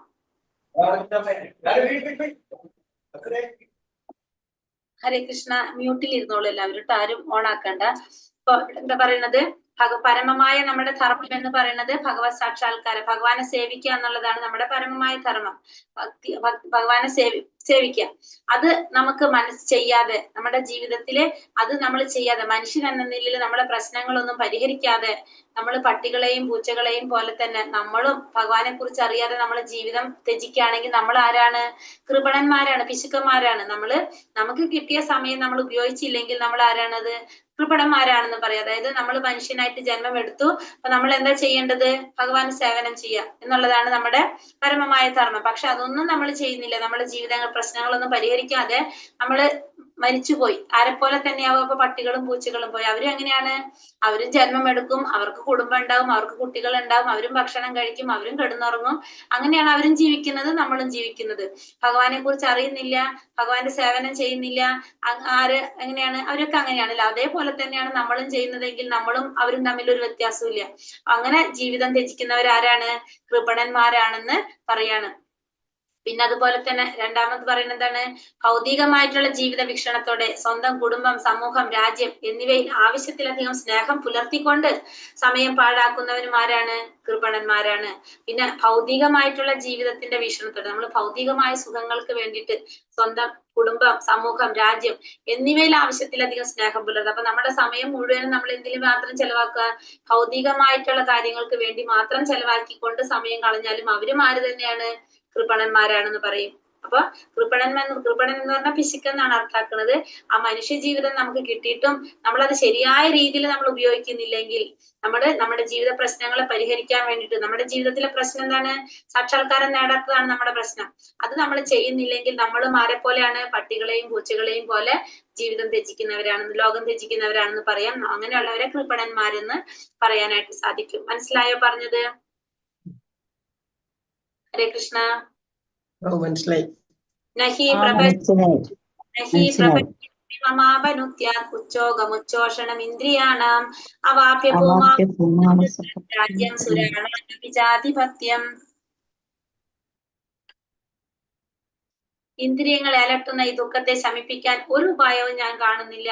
ഈ ഭൂമിയിൽ സമ്പൽ സമൃദ്ധവും എതിരാളികളില്ലാത്തതും ദേവന്മാർക്ക് സ്വർഗത്തിലുള്ളതുപോലെ പരമാധികാരത്തോടെയുള്ള സാമ്രാജ്യം ലഭിച്ചാൽ പോലും എനിക്ക് ഈ ദുഃഖത്തെ അകറ്റാൻ സാധിക്കുകയില്ല. അപ്പൊ അർജുനൻ ഇവിടെ എന്താ പറയണത്? ഇന്ദ്രിയങ്ങളെ അലട്ടുന്ന ഈ ദുഃഖത്തെ ശമിക്കാൻ ഒരു വഴി ഞാൻ കാണുന്നില്ല. അർജുനൻ പറയാണ്, എനിക്ക് ഈ പറഞ്ഞ കാര്യത്തിനെ ശമിക്കാൻ വേണ്ടി, ഈ ദുഃഖം ഇല്ലാതാക്കാനുള്ള ഒരു വഴി ഞാൻ കാണുന്നില്ല. അപ്പൊ എനിക്ക് എന്താ പറഞ്ഞത്? ഭൂമിയില് സമ്പദ് സമൃദ്ധി തരാന്ന് പറഞ്ഞാലും എതിരാളികൾ ഇല്ലാത്തതും പിന്നെ ദേവന്മാർക്ക് സ്വർഗത്തിലുള്ളത് പോലെ പരമാധികാരത്തോടുള്ള സാമ്രാജ്യം തരാന്ന് പറഞ്ഞാലും ഈ ദുഃഖത്തെ അകറ്റാനായിട്ട് എനിക്ക് സാധിക്കില്ല. അപ്പൊ അർജുനൻ പറയാണ്, എത്ര സമൃദ്ധിയായിട്ട് ഭൂമിയിൽ സമ്പദ് സമൃദ്ധി കിട്ടിയാലും പിന്നെ എതിരാളികളില്ലാതെ ദേവന്മാർക്ക് സ്വർഗത്തിലുള്ള പോലെ പരമാധികാരത്തോടു കൂടി ഒരു സാമ്രാജ്യം ലഭിച്ചാൽ പോലും ഈ ദുഃഖം അകറ്റാനായിട്ട് എനിക്ക് സാധിക്കുന്നില്ല. ഇതിന് ഈ ദുഃഖത്തിനൊരു ശമനം കണ്ടുപിടിക്കാൻ എനിക്കൊരു ഉപായം എനിക്ക് കിട്ടുന്നില്ല എന്ന് അർജുനൻ ഇവിടെ പറയാണ്. ജീവിതത്തിലെ ചുട്ടുനീറുന്ന പ്രശ്നങ്ങൾക്ക് പരിഹാരം കാണുന്നതിന് ഒരു ആധ്യാത്മിക ആചാര്യന്റെ സഹായമില്ലാതെ സാധിക്കുന്നതല്ല. കൃഷ്ണാവബോധ ശാസ്ത്രത്തിൽ നിപുണനാകാതെ ആർക്കും വിശ്വാസിനായ ഒരു ആത്മീയ ഗുരുവാകാൻ സാധിക്കുകയില്ല. ജനനം, വാർദ്ധക്യം, രോഗം, മരണം എന്നിങ്ങനെ ഭൗതിക ജീവിത സംബന്ധികളായ പ്രശ്നങ്ങളൊന്നും ധനാർജനം കൊണ്ടോ സാമ്പത്തിക അഭിവൃദ്ധി കൊണ്ടോ പരിഹരിക്കാവുന്നതല്ല. അപ്പൊ ജീവിതത്തിലെ ചുട്ടുനീറുന്ന പ്രശ്നങ്ങൾക്ക് പരിഹാരം കാണുന്നതിന് ഒരു ആധ്യാത്മിക ആചാര്യന്റെ സഹായമില്ലാതെ സാധിക്കും. അപ്പൊ നമ്മളെ ജീവിതത്തില് ഇതേപോലത്തെ നമുക്ക് സാഹചര്യങ്ങൾ എല്ലാവർക്കും ഉണ്ടാകും. അപ്പൊ നമുക്ക് ആരുടെ സഹായം നമ്മൾ നേടേണ്ടത്? ഒരു ആധ്യാത്മിക ആചാര്യന്റെ സഹായത്തോടെ നമുക്ക് അതിന് പരിഹരിക്കാനായിട്ട് സാധിക്കും. അങ്ങനെ ആ ഒരു ആധ്യാത്മിക ആചാര്യന്റെ സഹായത്തോടെ നമ്മുടെ ഈ ജീവിതത്തിൽ ഉണ്ടാകുന്ന ഇത്തരം പ്രശ്നങ്ങൾക്ക് പരിഹാരം കാണാനായിട്ട് സാധിക്കും. അപ്പൊ ഈ ആധ്യാത്മിക ആചാര്യൻ എന്ന് പറയുന്നത് എങ്ങനെയാണ്? കൃഷ്ണാവബോധത്തിൽ നിപുണനായ ഒരു വ്യക്തിയായിരിക്കും. അങ്ങനെ നിപുണനാകാത്ത ഒരു വ്യക്തിയെ നമുക്ക് എന്താക്കാൻ സാധിക്കില്ല? ഒരു ആത്മീയ ഗുരുവാക്കാനായിട്ട്, വിശ്വാസിനായ ഒരു ആത്മീയ ഗുരുവാക്കാനായിട്ട് സാധിക്കില്ല. അപ്പൊ ഒരു വിശ്വാസിനായ ഒരു ആത്മീയ ഗുരുവിനെ സമീപിച്ച് അദ്ദേഹത്തിനോട് നമ്മൾ എന്ത് ചെയ്യണം? നമ്മുടെ ജീവിതത്തിലെ പ്രശ്നങ്ങൾ പരിഹരിക്കാനായിട്ട് സാധിക്കണം. ആ വിശ്വാസിനായ ആത്മീയ ഗുരു എന്ന് പറയുന്നത് എങ്ങനെയാണ്? ആത്മസാക്ഷാത്കാരം നേടിയ വ്യക്തിയായിരിക്കും, ഭഗവാനെ കുറിച്ച് മനസ്സിലാക്കിയ വ്യക്തിയായിരിക്കും, സത്യത്തെ കണ്ടറിഞ്ഞ വ്യക്തിയായിരിക്കും. അങ്ങനെയുള്ള ഒരു വ്യക്തിയിൽ നിന്നായിരിക്കണം നമ്മുടെ ഈ പ്രശ്നങ്ങൾക്ക് പരിഹാരം ഉണ്ടാക്കേണ്ടത്. നമുക്ക് ഉണ്ടാകുന്ന പ്രശ്നം, നമ്മൾ ഈ ഭൗതിക ലോകത്തിൽ നമ്മൾ അനുഭവിക്കുന്ന പ്രശ്നങ്ങൾ എന്തൊക്കെയാണ്? ജന്മ, മൃത്യു, ജരാവ്യാധി. ഏതൊക്കെയാണ് നമ്മൾ അനുഭവിക്കുന്ന പ്രശ്നങ്ങള്? ജന്മ, മൃത്യു, ജരാവ്യാധി, ജനനം, വാർദ്ധക്യം, രോഗം, മരണം. ഈ 4 കാര്യങ്ങളാണ് നമ്മുടെ ഈ ജീവിതത്തിൽ നമ്മൾ അനുഭവിച്ചു പോകുന്നത്. എന്തൊക്കെയാണ്? ജനനം, വാർദ്ധക്യം, രോഗം, മരണം, അല്ലെങ്കിൽ ജന്മ, മൃത്യു, ജര, വ്യാധി, ഇങ്ങനെയും പറയാം. ഇത്തരത്തിലുള്ള പ്രശ്നങ്ങളാണ് നമ്മൾ ഈ ഭൗതിക ജീവിതത്തില് നമ്മൾ അനുഭവിച്ചു പോകുന്നത്. ഇതിനെ നമുക്ക് എന്തുകൊണ്ടൊന്നും പരിഹരിക്കാൻ സാധിക്കില്ല? ധനാർജനം കൊണ്ടോ സാമ്പത്തിക അഭിവൃദ്ധി കൊണ്ടോ പരിഹരിക്കാൻ സാധിക്കില്ല. കുറെ ധനം നേടിയത് കൊണ്ടോ സാമ്പത്തികമായിട്ട് കുറെ അഭിവൃദ്ധിപ്പെട്ടത് കൊണ്ടോ നമുക്ക് ജനനത്തെ തടയാൻ സാധിക്കില്ല, വാർദ്ധക്യത്തെ തടയാൻ സാധിക്കില്ല, രോഗങ്ങൾ തടയാൻ സാധിക്കില്ല, മരണം തടയാൻ സാധിക്കില്ല. അല്ലെ? കുറെ നമ്മളെ കയ്യിൽ പൈസയുണ്ട്, സാമ്പത്തികമായ അഭിവൃദ്ധിയൊക്കെ ഉണ്ടെന്ന് പറഞ്ഞാൽ നമുക്ക് ഇതിനൊക്കെ തടയാൻ നമുക്ക് സാധിക്കുമോ? ഇല്ല. ഇതിനൊന്നും നമുക്ക്, ഇതൊക്കെ നമ്മുടെ ഭൗതിക ക്ലേശങ്ങളാണ്. ഇതിനെ നമുക്ക് ഇതുകൊണ്ടൊന്നും നമുക്ക് തടയാനായിട്ട്, ഭൗതിക ജീവിതത്തിലെ ക്ലേശങ്ങളെ തടയാനായിട്ട് നമുക്ക് സാധിക്കില്ല. സഞ്ജയ ഉവാച ഏവ മുക്ത ഋഷികേശ ഗുഡാകേശ പരന്തപ നയോത്സ്യ ഇതി ഗോവിന്ദ തുഷ്ണീം ബഭൂവഃ. സഞ്ജയൻ പറഞ്ഞു. ഇത്രയും പറഞ്ഞിട്ട് ശത്രു സംഹാരിയായ അർജുനൻ വീണ്ടും ഗോവിന്ദ, ഞാൻ യുദ്ധം ചെയ്യുകയില്ല എന്ന് കൃഷ്ണൻ ഉണർത്തിച്ചുകൊണ്ട് മൗനം പൂണ്ടു. അപ്പൊ ഇത്രയും പറഞ്ഞിട്ട് അർജുനൻ എന്താ ചെയ്തത്? ഗോവിന്ദ, ഞാൻ ഇനി യുദ്ധം ചെയ്യുന്നില്ല എന്ന് പറഞ്ഞിട്ട് കൃഷ്ണനോട് പറഞ്ഞിട്ട് മിണ്ടാതിരുന്നു. അല്ലെ? അർജുനൻ കുറെ പറഞ്ഞു. അർജുനൻ എന്ത് പറയാണ്? ഇനി ഞാൻ യുദ്ധം ചെയ്യുന്നില്ല, എല്ലാ കാര്യം ഞാൻ പറഞ്ഞു തന്നു, ഇനി ഞാൻ യുദ്ധം ചെയ്യാനില്ല എന്ന് പറഞ്ഞിട്ട് അർജുനൻ അവിടെ മൗനം പൂണ്ടു, മിണ്ടാതിരുന്നു എന്ന് പറഞ്ഞ്. അർജുനൻ യുദ്ധം ചെയ്യാതെ പോർക്കളം വിട്ട് ഭിക്ഷാടനത്തിനായി പുറപ്പെടുന്നു എന്നറിയുമ്പോൾ ധൃതരാഷ്ട്രക്ക് വലിയ സന്തോഷമായിരിക്കണം.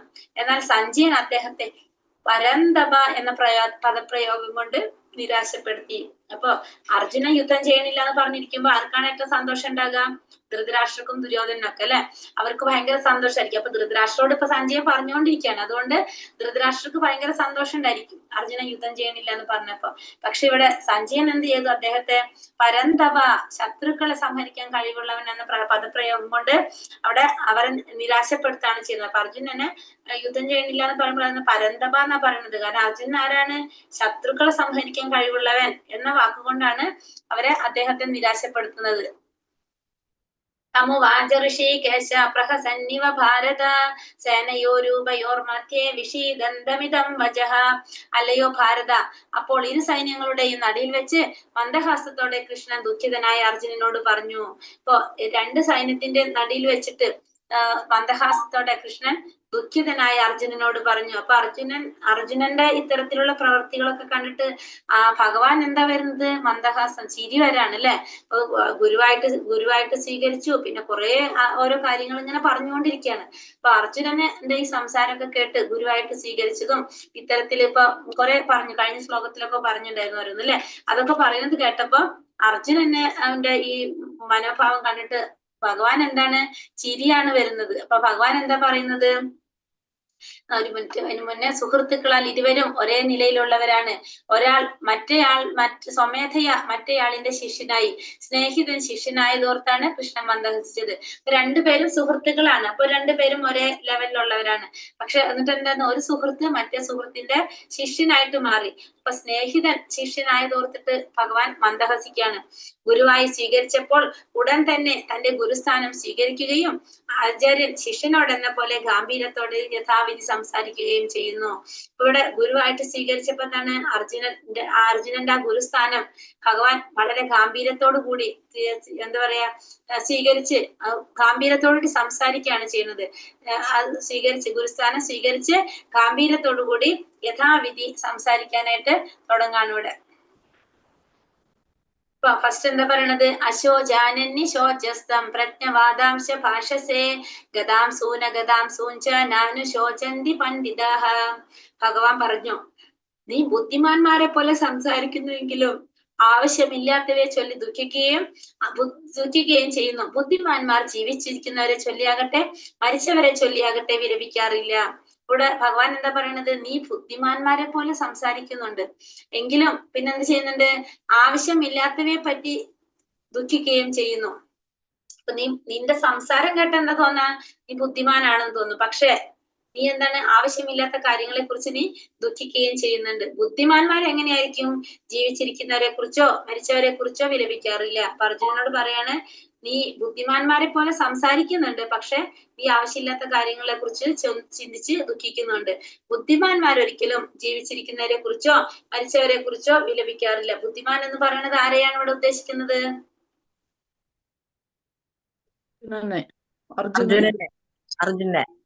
അർജുനൻ ബുദ്ധിമാനാണോ? അങ്ങനെയാണെങ്കിൽ അർജുനൻ ഇവിടെ ഇങ്ങനെയൊക്കെ പറയൂ. ഇപ്പൊ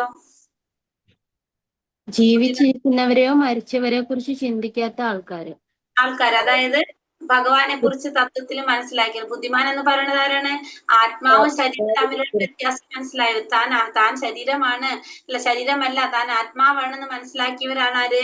ബുദ്ധിമാന്മാരെന്ന് പറയുന്നത് അല്ലെ. അങ്ങനല്ലേ? ആണോ?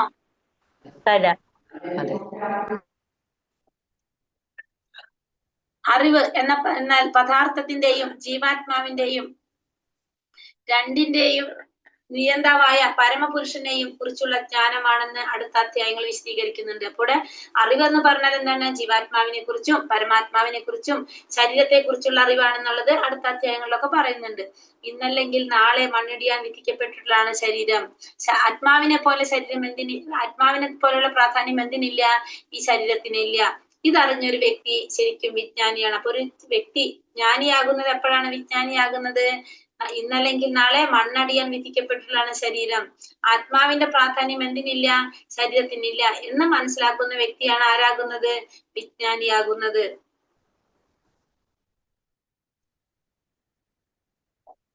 न त्वेवाहं न त्वेहं जातु नासं न त्वं नेमे जनाधिप न चैव न ഭവിഷ്യാമ സർവേ വയമതം പരം. ഞാൻ ഇല്ലാതിരുന്നൊരു കാലം ഉണ്ടായിട്ടേ ഇല്ല, അതുപോലെ നീയും ഈ കാണുന്ന രാജാക്കന്മാരും എല്ലാം എന്നും ഉണ്ടായിരുന്നു. ഒരിക്കലും നാം ആരും ഇല്ലാതാകുന്നില്ല. അപ്പൊ ഞാൻ ഇല്ലാതിരുന്ന ഒരു കാലം ഉണ്ടായിട്ടില്ല, എന്നും ആരുണ്ടായിരുന്നു?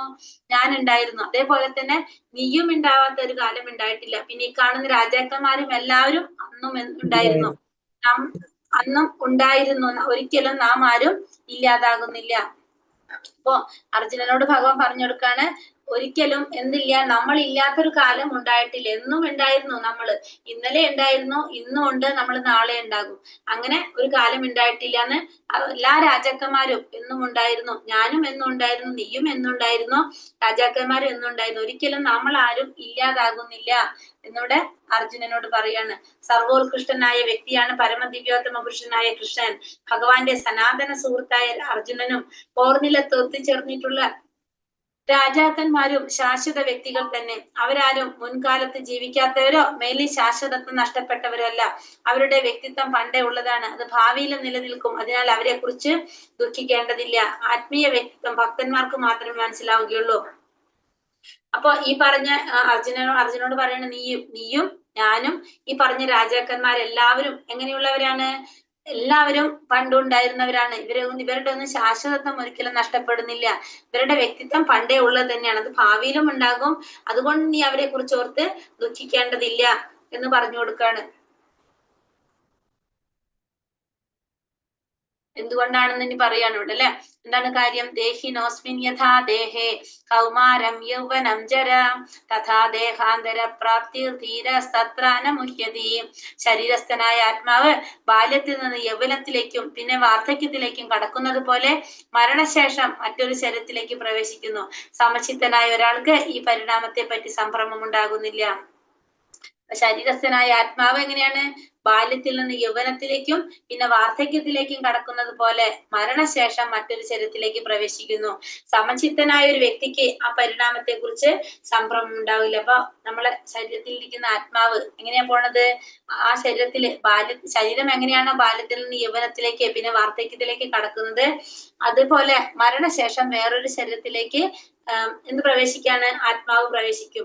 ഇത് മനസ്സിലാക്കുന്ന ഒരു വ്യക്തി, സമചിത്തനായിട്ടുള്ള അല്ലെങ്കിൽ ബുദ്ധിമാനായ ഒരു വ്യക്തിക്ക് ഈ പരിണാമത്തെ പറ്റി ഒരു സംഭ്രമം ഉണ്ടാകുന്നില്ല. കാരണം ആ വ്യക്തിക്ക് അറിയാം എന്തുമാത്രം ശരീരം മാത്രമേ നശിക്കുന്നുള്ളൂ, മാറുന്നുള്ളൂ. ആത്മാവ് വേറൊരു ശരീരത്തിലേക്ക് പ്രവേശിച്ച് പിന്നെ അവിടെ നമ്മൾ എന്ത് ചെയ്യണം? കൃത്യങ്ങൾ ചെയ്യാൻ തുടങ്ങുകയാണെന്ന് ആർക്കറിയാൻ പറ്റും? സമചിത്തനായ ഒരു വ്യക്തിക്ക് മനസ്സിലാക്കാനായിട്ട് സാധിക്കും. ജീവാത്മാവ്, പരമാത്മാവ്, ഭൗതിക പ്രകൃതി, ആത്മീയ പ്രകൃതി എന്നിവയുടെ വ്യവസ്ഥയെ കുറിച്ച് പൂർണ്ണമായി അറിവ് നേടിയ വ്യക്തിയെ ധീരൻ അഥവാ സമചിത്തതയുള്ള ആൾ എന്ന് പറയാം. അങ്ങനെയുള്ള ഒരാൾക്ക് ശരീര പരിണാമങ്ങളെ പറ്റി വ്യാമോഹം ഉണ്ടാകുന്നില്ല. അപ്പൊ ജീവാത്മാവ്, പരമാത്മാവ്, ഭൗതിക പ്രകൃതി, ആത്മീയ പ്രകൃതി ഇവയുടെ വ്യത്യസ്തതയെ കുറിച്ച് പൂർണ്ണമായ അറിവ് നേടിയ വ്യക്തിയെ ധീരൻ അഥവാ സമചിത്തതയുള്ള ആളെന്ന് പറയാം. ഇവിടെ എന്താ പറയുന്നത്? ഇപ്പൊ ജീവാത്മാവിനെ കുറിച്ചും പരമാത്മാവിനെ കുറിച്ചും പ്രകൃതിയെ കുറിച്ച്, ഭൗതികമായിട്ടുള്ളതും ആത്മീയമായിട്ടുള്ളത് ഇതിനൊക്കെ കുറിച്ച് അറിവ് നേടിയ വ്യക്തിയാണ് ആര്? ധീരൻ അല്ലെങ്കിൽ ബുദ്ധിമാനൻ, സമചിത്തതയുള്ള വ്യക്തി എന്നൊക്കെ പറയുന്നത്. അങ്ങനെയുള്ള ഒരാൾക്ക് എന്തുണ്ടാവില്ല? ഈ ശരീരത്തിന്റെ പരിണാമങ്ങൾ, ശരീരത്തിൽ ഉണ്ടാകുന്ന മാറ്റങ്ങളെ കുറിച്ച് ഒരിക്കലും വ്യാമോഹം ഉണ്ടാകുന്നില്ല. പിന്നെ ജീവാത്മാവിനെ തുണ്ടുകളാക്കി വിഭജിക്കാൻ സാധ്യമല്ല എന്ന കാരണത്താൽ അതിനെക്കുറിച്ച് മായാവാദികളുടെ അദ്വൈത സിദ്ധാന്തം സ്വീകാര്യമല്ല. ജീവാത്മാവിനെ നമുക്കറിയാം ആയുധങ്ങൾ കൊണ്ട് മുറിക്കാനോ വെള്ളത്തിൽ നനയ്ക്കാനോ ഒന്നും സാധിക്കില്ല.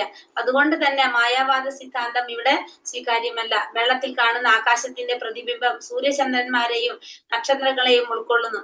നക്ഷത്രങ്ങൾ ജീവാത്മാക്കളെ പോലെയാണ്. പരമാത്മാവിനെയാണെങ്കിൽ സൂര്യനോട് ചന്ദ്രനോട് ഉപമിക്കാം. ഇവിടെ എന്താ പറയുക? സൂര്യനും ചന്ദ്രനും അതുപോലെ തന്നെ ആകാശത്തിന്റെ പ്രതിബിംബം സൂര്യനും ചന്ദ്രനും നക്ഷത്രങ്ങളും ഉൾക്കൊള്ളുന്നതാണ് വെള്ളത്തിൽ കാണുന്ന ആകാശത്തിന്റെ പ്രതിബിംബം. ഇപ്പൊ നക്ഷത്രങ്ങൾ എന്ന് പറയുന്നത് ആരാണ്? ജീവാത്മാക്കളെയാണ് ഉദ്ദേശിക്കുന്നത്. പരമാത്മാവിനെയാണെങ്കിലോ സൂര്യനോടാണ് അല്ലെങ്കിൽ ചന്ദ്രനോടാണ് നമുക്ക് ഉപമിക്കാനായിട്ട് സാധിക്കുന്നത്. അപ്പൊ ഇവിടെ എന്താ പറയുക? സൂര്യനും ചന്ദ്രനും പരമാത്മാവാണെങ്കിൽ ആ നക്ഷത്രങ്ങൾ മുഴുവൻ ആരാണ്? ജീവാത്മാക്കളാണെന്നാണ് പറയുന്നത്. മാത്ര സ്പർശാസ്തു കൗന്ദേയ ശീതോഷ്ണാസുഖ ദുഃഖദാഹ ആഗമ പായിനോ നിത്യ ഭാരത. ഹേ കുന്തിപുത്ര, ക്ഷണികങ്ങളായ സുഖദുഃഖങ്ങളുടെ വരവും പോക്കും മഞ്ഞുകാലത്തിന്റെയും വേനൽക്കാലത്തിന്റെയും ഗതിവിഗതികൾ പോലെയത്രേ. ഇന്ദ്രിയ അനുഭൂതികളിൽ നിന്ന് അവയുണ്ടാകുന്നു. ഹേ ഭാരത, അവയെ അസ്വസ്ഥനാകാതെ സഹിക്കാൻ ഒരാൾ പഠിക്കണം. ഇവിടെ അർജുനൻ എന്താ പറയുന്നത്? അർജുനനോട്, ഹേ കുന്തിപുത്ര, ക്ഷണികങ്ങളായ സുഖ ദുഃഖങ്ങളുടെ വരവും പോക്കും എങ്ങനെയാണ്? മഞ്ഞുകാലത്തിന്റെയും വേനൽക്കാലത്തിന്റെയും ഗതിവിഗതികൾ പോലെയാണ്. അതുണ്ടാകുന്നത് എങ്ങനെയാണ്?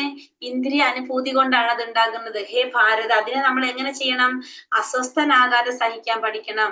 അർജുനനോട് പറയാണ്, ക്ഷണികങ്ങളായ സുഖവും ദുഃഖം എന്ന് പറയുന്നത് മഞ്ഞുകാലവും വേനൽക്കാലവും പോലെയാണ്. അതിങ്ങനെ വന്നും പോയിക്കൊണ്ടിരിക്കും. അപ്പൊ നമ്മൾ അതിനെന്ത് ചെയ്യണം? ഈ മഞ്ഞുകാലവും വേനൽക്കാലം വന്നും പോയിക്കൊണ്ടിരിക്കുന്ന സുഖവും ദുഃഖവും വന്നും പോയിക്കൊണ്ടിരിക്കും.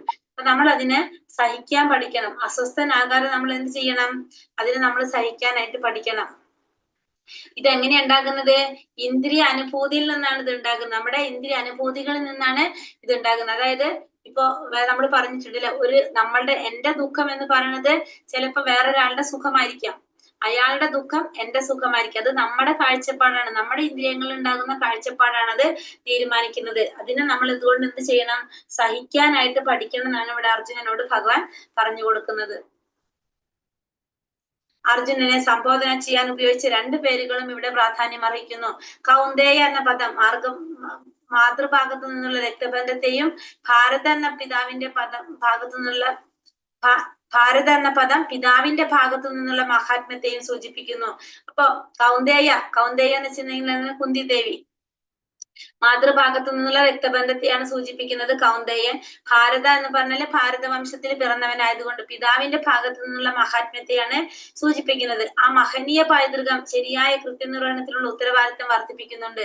അതുകൊണ്ട് അദ്ദേഹത്തിന് യുദ്ധത്തിൽ നിന്ന് ഒഴിഞ്ഞു മാറാൻ സാധിക്കില്ല. അപ്പൊ എന്തുകൊണ്ടാണ് അർജുനന് യുദ്ധത്തിൽ നിന്ന് ഒഴിഞ്ഞു മാറാൻ സാധിക്കാത്തത്? അർജുനന്റെ കുടുംബത്തിന്റെ ആ പൈതൃക പാരമ്പര്യം. അപ്പൊ അതുകൊണ്ട് തന്നെ ആ മഹനീയമായിട്ടുള്ള പൈതൃകം അത് അർജുനനുള്ളത് കൊണ്ട് തന്നെ ആ കൃത്യനിർവഹണത്തിനുള്ള ഉത്തരവാദിത്തത്തിൽ നിന്ന് അർജുനന് എന്ത് ചെയ്യാൻ സാധിക്കില്ല? പിന്മാറാനായിട്ട് സാധിക്കില്ല. അത് ആ ഉത്തരവാദിത്തം ഏറ്റെടുക്കേണ്ടത് അത്യാവശ്യമായിട്ട് മാറാണ്. ഹരേ കൃഷ്ണ, ഇതുവരെ എടുത്തത് മനസ്സിലായോ? ഹരേ കൃഷ്ണ. മനസ്സിലായി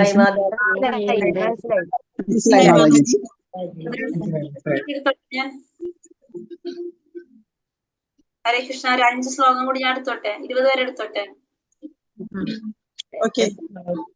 കൂടുതലാവോ? ശ്രദ്ധിക്കാൻ പറ്റുന്നുണ്ടോ? 5 കൂടി എടുക്കണ്ട കേട്ടോ. യം ഹീനാവ്യഥയന്ത്യത്തെ പുരുഷം പുരുഷർഷഭ സമദുഃഖ സുഖം ധീരം സൗമൃതത്വായ കൽപ്പതേ. അല്ലയോ നരോത്തമ അർജുന, സുഖദുഃഖങ്ങളാൽ അസ്വസ്ഥനാകാതെ രണ്ടിലും സമനില കൈവിടാത്ത വ്യക്തി നിശ്ചയമായും മോക്ഷപ്രാപ്തിക്ക് അർഹനാണ്. അർജുനനോട് പറയാണ്, നരോത്തമ, സുഖദുഃഖങ്ങളാൽ അസ്വസ്ഥനാകാതെ, സുഖത്തിലും ദുഃഖത്തിലും അസ്വസ്ഥനാകാതെ രണ്ടിലും സമനില കൈവിടാത്ത വ്യക്തി എങ്ങനെയാണ്? നിശ്ചയമായും മോക്ഷപ്രാപ്തിക്ക് അർഹനാണ്. അപ്പൊ സുഖവും ദുഃഖവും രണ്ടും സമനിലയോടെ കാണാം. രണ്ടിലും എന്താ പറയാ, നമ്മൾ അസ്വസ്ഥനാകാതെ, സുഖം വന്നാലും ദുഃഖം വന്നാലും അസ്വസ്ഥനാകാതെ രണ്ടിനെയും സമനിലയോടെ കാണുന്ന വ്യക്തി, അങ്ങനെയുള്ള വ്യക്തി, സമഭാവത്തോടെ കാണുന്ന വ്യക്തി എങ്ങനെയാണ്? മോക്ഷപ്രാപ്തിക്ക് അത്തരത്തിലുള്ള വ്യക്തി അർഹനാണ്. ആത്മസാക്ഷാത്കാരത്തിന്റെ ഔന്നത്യം കൈവരിക്കാനുള്ള നിശ്ചയദാർഢ്യമുള്ളവനും സുഖദുഃഖങ്ങളെ ഒരുപോലെ സഹിക്കാൻ കഴിവുള്ളവനുമായ ഒരു വ്യക്തി തീർച്ചയായും മുക്തിക്ക് അർഹനാണ്. അപ്പൊ ആത്മസാക്ഷാത്കാരത്തിന്റെ ഔന്നത്യം കൈവരിക്കാനുള്ള നിശ്ചയദാർഢ്യമുള്ളവനും പിന്നെ സുഖദുഃഖങ്ങളെ ഒരുപോലെ സഹിക്കാൻ കഴിയുന്നവനുമായ വ്യക്തി എങ്ങനെയാണ്? തീർച്ചയായും മുക്തിക്ക് അർഹനാണ്. അപ്പൊ ഒരു വ്യക്തി മുക്തിക്ക് അർഹനാകുന്ന എപ്പോഴാണ്? ഒന്ന്, ആത്മസാക്ഷാത്കാരത്തിന്റെ ഔന്നത്യം ഏറ്റവും ടോപ്പില് ആ അവസ്ഥ കൈവരിക്കാൻ സാധിക്കുക. പിന്നെ സുഖദുഃഖങ്ങൾ ഒരുപോലെ സഹിക്കാൻ കഴിയുക. ഇവർക്ക് അങ്ങനെയുള്ളവർക്ക് എന്ത് സാധിക്കും? മുക്തി നേടാനായിട്ട് സാധിക്കും. അവർക്ക് മുക്തി അർഹതയുള്ളവരാണ്. നാസതോ വിദ്യതേ ഭാവോ നാഭാവോ വിദ്യതേ സദഃ ഉഭയോരപി ദൃഷ്ടോന്ത സ്ത്വനയസ്ത്വത്വദർശിഭിഃ. ഇല്ലാത്തതായ ഒന്നിന് ഭൗതിക ശരീരത്തിന് നിലനിൽപ്പില്ല, സനാതനമായതിന് നാശവുമില്ല. തത്വദർശികൾ ഇത് കണ്ടറിഞ്ഞവരാണ്. രണ്ടിന്റെയും സ്വഭാവങ്ങൾ അറിഞ്ഞതിന് ശേഷമാണ് അവർ ഈ വസ്തുത അംഗീകരിച്ചത്. ഇവിടെ എന്താ പറഞ്ഞ? ഇല്ലാത്തതായ ഒന്നിന് എന്തില്ല? നിലനിൽപ്പില്ല. ഇല്ലാത്തൊരു കാര്യം. അതെന്താണ്? ഭൗതിക ശരീരം നശിച്ചു പോകാനുള്ളതാണത്. അതിന് നിലനിൽപ്പില്ല. സനാതനമായതിന് നാശവുമില്ല. അതായത് സനാതനായിട്ടുള്ളത് ആരാണ്? ആത്മാവ്. ആത്മാവിന് നാശമില്ല. തത്വദർശികൾ ഇത് കണ്ടറിഞ്ഞവരാണ്. രണ്ടിന്റെയും സ്വഭാവങ്ങൾ അറിഞ്ഞതിന് ശേഷമാണ് അവർ ഈ വസ്തുത അംഗീകരിച്ചത്. അപ്പൊ ഈ തത്വദർശികൾക്ക് ഇത് മനസ്സിലാക്കാൻ സാധിച്ചിട്ടുള്ളതാണ്. ഭൗതിക ശരീരം നിലനിൽക്കാത്തതാണെന്നും ആത്മാവ് എന്ന് പറഞ്ഞ നാശമില്ലാത്തതാണെന്നും ആർക്കറിയാം? തത്വദർശികൾക്കറിയാം. ഈ രണ്ടിന്റെ സ്വഭാവങ്ങൾ അറിഞ്ഞതിന് ശേഷം അവരും അത് വെറുതെ അംഗീകരിക്കല്ല ചെയ്തത്. അതിനെക്കുറിച്ച് മനസ്സിലാക്കിയതിന് ശേഷമാണ് അവർ ആ വസ്തുത അംഗീകരിച്ചത്. ആത്മാവും ദ്രവ്യവും തമ്മിലുള്ള വ്യത്യാസമാണിത്. സ്വാഭാവികമായി ശരീരം നിരന്തരം മാറിക്കൊണ്ടിരിക്കുകയും ആത്മാവ് ശാശ്വതമാണ്. അപ്പൊ ആത്മാവും ശരീരം തമ്മിലുള്ള വ്യത്യാസമാണ് ഈ പറയുന്നത്. ആത്മാവും ശരീരം തമ്മിലുള്ള വ്യത്യാസം എന്താണ്? ശരീരം നിരന്തരം മാറ്റങ്ങൾക്ക് വിധേയമായി കൊണ്ടിരിക്കുന്നതാണ് ശരീരം. ആത്മാവാണെങ്കിലോ അത്തരത്തിലുള്ള മാറ്റങ്ങൾക്കൊന്നും വിധേയമാകുന്നില്ല. അത് ശാശ്വതമായിട്ടുള്ളതാണ്. അജ്ഞാനത്തിന് അടിമപ്പെട്ട പരിഭ്രാന്തരാകുന്ന ജീവാത്മാക്കൾക്ക് വേണ്ടി ഭഗവാൻ നൽകുന്ന ഉപദേശം ഇവിടെ ആരംഭിക്കുകയാണ്. പൂജനും പൂജകനും തമ്മിലുള്ള ശാശ്വത ബന്ധം പുനഃസ്ഥാപിക്കപ്പെടുകയും അങ്ങനെ പരമപുരുഷനും തദംശങ്ങളായ ജീവാത്മാക്കളുടെ തമ്മിലുള്ള വ്യത്യാസം എന്തെന്ന ബോധമുദിക്കുകയും ചെയ്യുമ്പോൾ അജ്ഞത ശമിക്കുന്നു. ഇവിടെ എന്താ പറഞ്ഞത്? പൂജകനും തമ്മിലുള്ള ശാശ്വത ബന്ധം പുനഃസ്ഥാപിക്കപ്പെടുകയും അങ്ങനെ പരമപുരുഷനും ജീവാത്മാവും തമ്മിലുള്ള വ്യത്യാസം എന്തെന്ന ബോധം ഉദിക്കുക. അപ്പൊ എപ്പോഴാണ് ഒരു വ്യക്തിക്ക് താനും ഭഗവാനും തമ്മിലുള്ള വ്യത്യാസം, താനും ഭഗവാനും തമ്മിലുള്ള ബന്ധം എന്താണ്, താൻ ഭഗവാന്റെ ആയിട്ടുള്ള എന്താ പറയാ ഭഗവാനായിട്ടുള്ള ഉത്തരവാദിത്വം, എങ്ങനെയാണ് നമുക്ക് ഭഗവാനായിട്ടുള്ള ആ ഒരു ഉത്തരവാദിത്വം വരുന്നത്, ഇതൊക്കെ നമുക്ക് മനസ്സിലാക്കാൻ സാധിച്ചു കഴിഞ്ഞാൽ, ആ ബോധം ഉദിച്ചു കഴിഞ്ഞാൽ നമ്മൾ എന്തില്ലാതാകും? അജ്ഞത ഇല്ലാതാകും. ഭഗവാനും താനും തമ്മിലുള്ള ബന്ധം, അല്ലെങ്കിൽ തന്റെ പരമമായ ധർമ്മം എന്താണ് എന്നൊക്കെ മനസ്സിലാക്കി കഴിഞ്ഞാൽ അവരുടെ അജ്ഞത ഇല്ലാതാകാണ് ചെയ്യുന്നത്. അവിനാശീതു തദ്വിധീയേന സർവമിദം തദം വിനാശമവ്യയസ്യാസ്യ ന കശ്ചിത് കർത്തുമർഹതി. ശരീരത്തിലെങ്ങും വ്യാപിച്ചിരിക്കുന്ന ആ സത്തയ്ക്ക് നാശമില്ലെന്ന് നീ അറിയുക. അനശ്വരനായ ആത്മാവിനെ നശിപ്പിക്കാൻ ആർക്കും സാധ്യമല്ല. അപ്പൊ ഈ ശരീരത്തില് വ്യാപിച്ചിരിക്കുന്ന ആ സത്ത, അതാണെന്ത്? ആത്മാവ്. അതിന് നാശമില്ല എന്നുള്ളത് നീ മനസ്സിലാക്കുക. മാത്രമല്ല അനശ്വരനായ ആത്മാവിനെ നശിപ്പിക്കാനായിട്ട് ആർക്കും സാധ്യമല്ല. അപ്പൊ ആത്മാവിനെ നശിപ്പിക്കാൻ ആർക്കും സാധ്യമല്ല. ആ ശരീരത്തിൽ മുഴുവൻ വ്യാപിച്ചിരിക്കുന്ന ആത്മാവിന് ഒരിക്കലും എന്തുമില്ല? നാശമില്ല എന്നുള്ളത് നിനക്ക് മനസ്സിലാക്കേണ്ടതാണ്. ആത്മാവിനെ കുറിച്ചാണ് ഭഗവാൻ ഇവിടെ പറയുന്നത്. ഇനി ആത്മാവിന്റെ സാന്നിധ്യത്തിന് തെളിവെന്താണ്? ദേഹത്തിൽ കുടികൊള്ളുന്ന വ്യക്തിപരമായ അവബോധം. ദേഹത്തിൽ കുടികൊള്ളുന്ന വ്യക്തിപരമായ ഒരു അവബോധമാണ് ആത്മാവിന്റെ സാന്നിധ്യത്തിന്റെ തെളിവ്. ഒരു മുടിയുടെ തുമ്പിന്റെ 10,000-ൽ-1 മാത്രം വലിപ്പമുള്ള കണക്കറ്റ ജീവാത്മ കണങ്ങളുണ്ട്. ഭൗതിക കണങ്ങളെക്കാൾ ചെറുതായി ജീവാത്മാവ് ആത്മീയ കണമാണ്. അവ നിരവധിയുണ്ട് താനും. അപ്പോൾ എന്താ പറഞ്ഞ? ആത്മാവിന്റെ വലിപ്പം പറയാണ്. എത്രയാണ്? ഒരു മുടിയുടെ തുമ്പിന്റെ 10,000-ൽ-1. ഒരു മുടിയുടെ തുമ്പ് എത്ര ഉണ്ട്? അതിനെ 10,000 പീസാക്കണം. ആ 10,000-ൽ-1 എന്ത്? ഒരു ആത്മാവിന്റെ വലിപ്പം. അത്ര ചെറുതാണ് എന്ത്? ആത്മാവ് എന്ന് പറയുന്നത്. ഭൗതിക കണങ്ങളെക്കാൾ ചെറുതായ ജീവാത്മാവ് ആത്മീയ കണകമാണ്. അവ നിരവധിയുണ്ട് തന്നെ. അപ്പൊ ജീവാത്മാക്കൾ കുറെ ഉണ്ട്. അതെല്ലാം എന്താണ്? ആത്മീയ കണമാണെന്നിവിടെ പറയാണ്. അന്തവന്ത ഇമേ ദേഹേ നിത്യ സോക്ത ശരീരിണഃ അനാശിനോ പ്രമേയസ്യ തസ്മാദ്യുത്യശ്ച ഭാരത. ഈ ഭൗതിക ദേഹത്തിനെ നാശമുള്ളൂ. അതിൽ വാഴുന്ന ജീവാത്മാവ് ശാശ്വതനാണ്, അപരിമേയനും നാശമില്ലാത്തവനുമാണ്. അതുകൊണ്ട് അർജുന നീ യുദ്ധം ചെയ്യുക. ഈ ശരീരത്തിന് മാത്രമേ നാശമുള്ളൂ. ജീവാത്മാവ് എന്തില്ല? നാശമില്ലത് ശാശ്വതനാണ്, അപരിമേയനാണ്, നാശമില്ലാത്തവനാണ് ആര്? ജീവാത്മാവ്. അതുകൊണ്ട് നീ എന്ത് ചെയ്യണം? നീ യുദ്ധം ചെയ്യണമെന്ന് ഭഗവാനോട് അർജുനനോട് പറയാണ്. സൂര്യപ്രകാശം പ്രപഞ്ചത്തിൽ നിലനിർത്തുന്ന പോലെ ആത്മാവിന്റെ തേജസ് ഭൗതിക ദേഹത്തെയും പുലർത്തും. നമുക്കറിയാം അല്ലെ? ആ സൂര്യന്റെ പ്രകാശം ആണ് പ്രപഞ്ചത്തെ നിലനിർത്തുന്നത്. അതുപോലെ തന്നെയാണ് ആത്മാവിന്റെ ആ ചൈതന്യം, ആ തേജസ് ആണ് ആ ഭൗതിക ദേഹത്തെ പുലർത്തിപ്പോരുന്നത്. നമുക്കറിയാം ആത്മാവ് ശരീരത്തിൽ നിന്ന് പോകുമ്പോ എന്താണ്? അതിന്റെ ചേതന പോയി, അതിന്റെ ആ ഒരു തേജസ് പോയി കഴിഞ്ഞാൽ നമ്മൾ എന്ത് പറയും? അത് ചത്തുപോയി എന്ന് പറയും. അപ്പൊ ആ ഭൗതിക ദേഹത്തെ നിലനിർത്തുന്ന പുലർത്തിപ്പോരുന്നത് എന്താണ്? ആത്മാവിന്റെ തേജസ് ആണെന്ന് പറയാം. ഏനം വേത്തി ഹന്താരം യശ്ചൈനം മന്യദേഹതം ഉപൗതൗൻ വിജാനീതോ നായം ഹന്തീന ഹന്യതേ. ആത്മാവ് കൊല്ലപ്പെട്ടുവെന്നോ ആരെങ്കിലും കൊല്ലുന്നുവെന്നോ കരുതുന്നവൻ ജ്ഞാനിയല്ല. ആത്മാവ് കൊല്ലുകയോ മരിക്കുകയോ ഇല്ല. അപ്പൊ ആത്മാവ് കൊല്ലപ്പെട്ടു അല്ലെങ്കിൽ ആത്മാവിനെ ആരെങ്കിലും കൊന്നു എന്ന് കരുതുന്നവരൊരിക്കലും ആരല്ല? ജ്ഞാനിയല്ല. കാരണം ആത്മാവിന് എന്തില്ല? ആത്മാവ് ഒരിക്കലും മരിക്കുന്നില്ല. ആത്മാവിനെ ആർക്കും കൊല്ലാനും സാധിക്കില്ല. ആത്മാവിന് ജനന മരണങ്ങളില്ല. ജീവൻ കൊല്ലപ്പെടുന്നില്ല എന്ന ധാരണ ജന്തുഹിംസയെ പ്രോത്സാഹിപ്പിക്കുന്നില്ല. ആധികാരികമല്ലാത്ത നിലയിൽ ഏതു ജീവിയെ ഹിംസിക്കുന്നത് നികൃഷ്ടമാണ്. ഭഗവത് നീതി അനുസരിച്ച്, രാഷ്ട്രീയ നീതി അനുസരിച്ചും ശിക്ഷാർഹരാണ്. എന്നാൽ അർജുനനാകട്ടെ മതാനുശാസനം അനുസരിച്ചാണ് ഹിംസയിൽ വ്യാപരിച്ചിരിക്കുന്നത്, അനിഷ്ടപ്രകാരമല്ല. അപ്പൊ ജീവൻ കൊല്ലപ്പെടുന്നില്ല എന്ന ധാരണ ജന്തുഹിംസയെ പ്രോത്സാഹിപ്പിക്കുന്നില്ല എന്ന് പറയുന്നത്. ആധികാരികമല്ലാത്ത രീതിയിൽ ജീവിയെ ഹംസിക്കുന്നത് എന്താണ്? നികൃഷ്ടമായിട്ടുള്ള കാര്യമാണ്. ഒരിക്കലും നമ്മൾ എന്ത് ചെയ്യാൻ പാടില്ല? നമ്മളെ പോലെ തന്നെയുള്ള ജീവാത്മാക്കളാണ് എല്ലാ ജന്തുക്കളും, അല്ലെ? അതിനെ നമ്മൾ ഹിംസിക്കാനായിട്ട് പാടില്ല. അത് നികൃഷ്ടമായിട്ടുള്ള കാര്യമാണ്. ഭഗവാന്റെ നീതി അനുസരിച്ചും രാഷ്ട്രീയ നീതി അനുസരിച്ചും എന്താണത്? അത് ശിക്ഷയ്ക്ക് അർഹതയുള്ളതാണ്. അപ്പൊ ഒരിക്കലും നമ്മൾ എന്ത് പാടില്ല? ജന്തുഹിംസയെ പ്രോത്സാഹിപ്പിക്കാനായിട്ട് പാടില്ല. പക്ഷെ അർജുനൻ ഇവിടെ ഹിംസ നടത്തുന്ന പോണത് എങ്ങനെയാണ്? അത് മതാനുശാസനം അനുസരിച്ചാണ്. ഭഗവാൻ അനിഷ്ടപ്രകാരമല്ല, നമ്മുടെ മതാനുശാസനം അനുസരിച്ച്, അല്ലെങ്കിൽ ഭഗവാൻ പറയുന്നത് അനുസരിച്ചാണ് അർജുനനോട് ഹിംസയിൽ വ്യാപരിച്ചിരിക്കുന്നത്. അതായത് ഭഗവാൻ എന്താണോ പറയുന്നത് അതാണ് എന്ത്? ധർമ്മം എന്ന് പറയുന്നത്. അല്ലാതെ തന്നിഷ്ടപ്രകാരമല്ല അർജുന പ്രവൃത്തി ചെയ്യാൻ പോകുന്നത്. ന ജായതേ മ്രിയതേ വാ കഥാചിത് നായം ഭൂതോ ഭവിതാവാന ഭൂയഃ അജോ നിത്യശാശ്വതോയം പുരാണോ നാഹന്യതേ ഹന്യമാനേ ശരീരേ. ആത്മാവിനൊരിക്കലും ജനന മരണങ്ങളില്ല. അതുണ്ടായിട്ടില്ല, ഉണ്ടാകുന്നില്ല, ഭാവിയിൽ ഉണ്ടാവുകയുമില്ല. അജനും നിത്യനും ശാശ്വതനും പ്രാചീനനുമാണ്. ശരീരം നശിക്കുമ്പോൾ അതിന് മരണമില്ല. അപ്പൊ ആത്മാവിനൊരിക്കലും എന്തുണ്ടാകുന്നില്ല? ജനന മരണങ്ങൾ ഉണ്ടാകുന്നില്ല. അത് ഇതുവരെ ഉണ്ടായിട്ടില്ല, ഇനി ഉണ്ടാകൂല്ല, ഭാവിയിൽ ഉണ്ടാകാനും പോകുന്നില്ല. അജനും നിത്യനും ശാശ്വതനും പ്രാചീനനുമാണ് എന്ത്?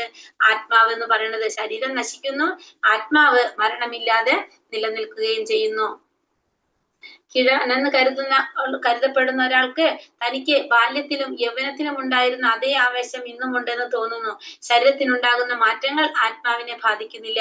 പരമാത്മാവും അണുമാത്രനായ ജീവാത്മാവും ശരീരമാകുന്ന ഒരേ വൃക്ഷത്തിൽ ജീവസത്തയുടെ ഹൃദയാന്തർ ഭാഗത്ത് കുടികൊള്ളുന്നു. അപ്പൊ നമുക്കറിയാവുന്നതാണ്, അല്ലെ? നമുക്കിപ്പോ ഭയങ്കര പ്രായമായി കഴിഞ്ഞാലും ചിലവർ നമ്മൾ ശ്രദ്ധിച്ചിട്ടുണ്ടോ? ഭയങ്കര എനർജി ആയിരിക്കും അവർക്ക് എല്ലാ കാര്യങ്ങളും ചെയ്യാൻ ഭയങ്കര ഉത്സാഹമായിരിക്കും. എന്താണത്? ബാല്യത്തിലും യൗവനത്തിലും ഉണ്ടായിരുന്ന അതേ ആവേശം അവർക്ക് ഇപ്പോഴുണ്ട്, പ്രായമാകുമ്പോഴും അവർക്ക് വരാണത്. ശരീരത്തിനുണ്ടാകുന്ന മാറ്റങ്ങൾ എന്തിനെ ബാധിക്കുന്നില്ല? ആത്മാവിനെ ബാധിക്കുന്നില്ല. അതുകൊണ്ടാണ് അങ്ങനെ സാധിക്കുന്നത്. ഇപ്പൊ ജീവാത്മാവും പരമാത്മാവും എന്ന് പറയുന്നത് ഒരു ശരീരത്തില്, ഒരേ വൃക്ഷത്തില്, ശരീരമാകുന്ന ഒരേ വൃക്ഷത്തിലെ ജീവസത്തയുടെ ഹൃദയാന്തർ ഭാഗത്ത് കുടികൊള്ളും. അപ്പൊ ജീവാത്മാവും പരമാത്മാവും ആ ശരീരമാകുന്ന വൃക്ഷത്തിന്റെ ഹൃദയാന്തർ ഭാഗത്ത് കുടികൊള്ളുന്നവരാണ് ആര്? ജീവാത്മാവും പരമാത്മാവും. ഹരേ കൃഷ്ണ കൃഷ്ണ കൃഷ്ണ ഹരേ ഹരേ, ഹരേ രാമ രാമ രാമ ഹരേ ഹരേ. വഞ്ചാകൽപതരൂപേശ്ച സിദ്ധേഭ്യഃ പതിതാനാം പാവനേഭ്യോ വൈഷ്ണവേഭ്യോ നമോ നമഃ. അനന്തകോടി വൈഷ്ണവൃന്ദി കി ജയ്. ശ്രീല പ്രഭുപാദ് കി ജയ്. ശ്രീല ഗുരുദേവ് കി ജയ്. നിത്തായ് ഗൗര പ്രമാനന്ദേ. ഹരിഗിരി ബോൽ. ഹരേ കൃഷ്ണ. എല്ലാവർക്കും നന്ദി. ഹരേ കൃഷ്ണ. സുഖമായിട്ടിരിക്കാം. നമുക്ക് ക്വസ്റ്റ്യൻ ആൻസർ നോക്കാം. എടുത്ത വരെയുള്ളത്. ക്വസ്റ്റ്യൻസ് കിട്ടിയിട്ടില്ലല്ലോ. മാതാജി ഒരു ഡൗട്ട് ഉണ്ട്. ക്വസ്റ്റ്യൻസ് കിട്ടിയിട്ടില്ല മാതാജി. ക്വസ്റ്റ്യൻ കൂടെ പറഞ്ഞു തരുവോ? തിന്നാ ചോറ് കൊടുത്തില്ലേ? ഹരേ കൃഷ്ണ. ക്വസ്റ്റ്യൻസ് ഗ്രൂപ്പിൽ ഇട്ടിട്ടുണ്ടായിരുന്നല്ലോ. ഇല്ല, ഞാൻ പറഞ്ഞില്ല ഗ്രൂപ്പിലിട്ടുണ്ടല്ലോ മാതാജി. അതെ, അതെന്താറിയോ വന്നത്? ഒരു ഗ്രൂപ്പ് ആക്കുന്നുണ്ടായിരുന്നു. അപ്പൊ നിങ്ങളെ നമ്പർ അതിന് മാറ്റിണ്ടാവില്ല. അപ്പൊ ഇന്നിപ്പോ മാതാജി ഇപ്പൊ പോസ്റ്റ് ചെയ്തിട്ടുണ്ടാവും.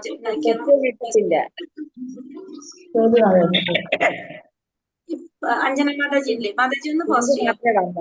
ലിങ്ക് മാത്രമേ വന്നുള്ളൂ, ക്വസ്റ്റ്യൻ ഇട്ടിട്ടില്ല. മാതാജി പെടുട്ടാ പോസ്റ്റ് ചെയ്യും. ക്വസ്റ്റ്യൻസ് ഞാൻ വായിക്കാം. ഭഗവത്ഗീതയിൽ ചർച്ച ചെയ്യപ്പെടുന്ന 5 വിഷയങ്ങൾ ഏതൊക്കെയാണ്? നമ്മൾ ഒന്നാമത്തെ ക്ലാസ്സിൽ പഠിച്ചിട്ടുണ്ട്, ഇപ്പൊ പറഞ്ഞില്ല, പറയാം ഒന്നുകൂടി. ഏതൊക്കെയാണ് 5 വിഷയങ്ങള്? ജീവാത്മാവ്, പരമാത്മാവ്, കാലം, കർമ്മം, പ്രകൃതി. ഇതാണ് 5 വിഷയങ്ങൾ, അല്ലെ? ഭഗവത്ഗീതയിൽ ചർച്ച ചെയ്യപ്പെടുന്ന 5 വിഷയങ്ങൾ ഏതൊക്കെയാണ്?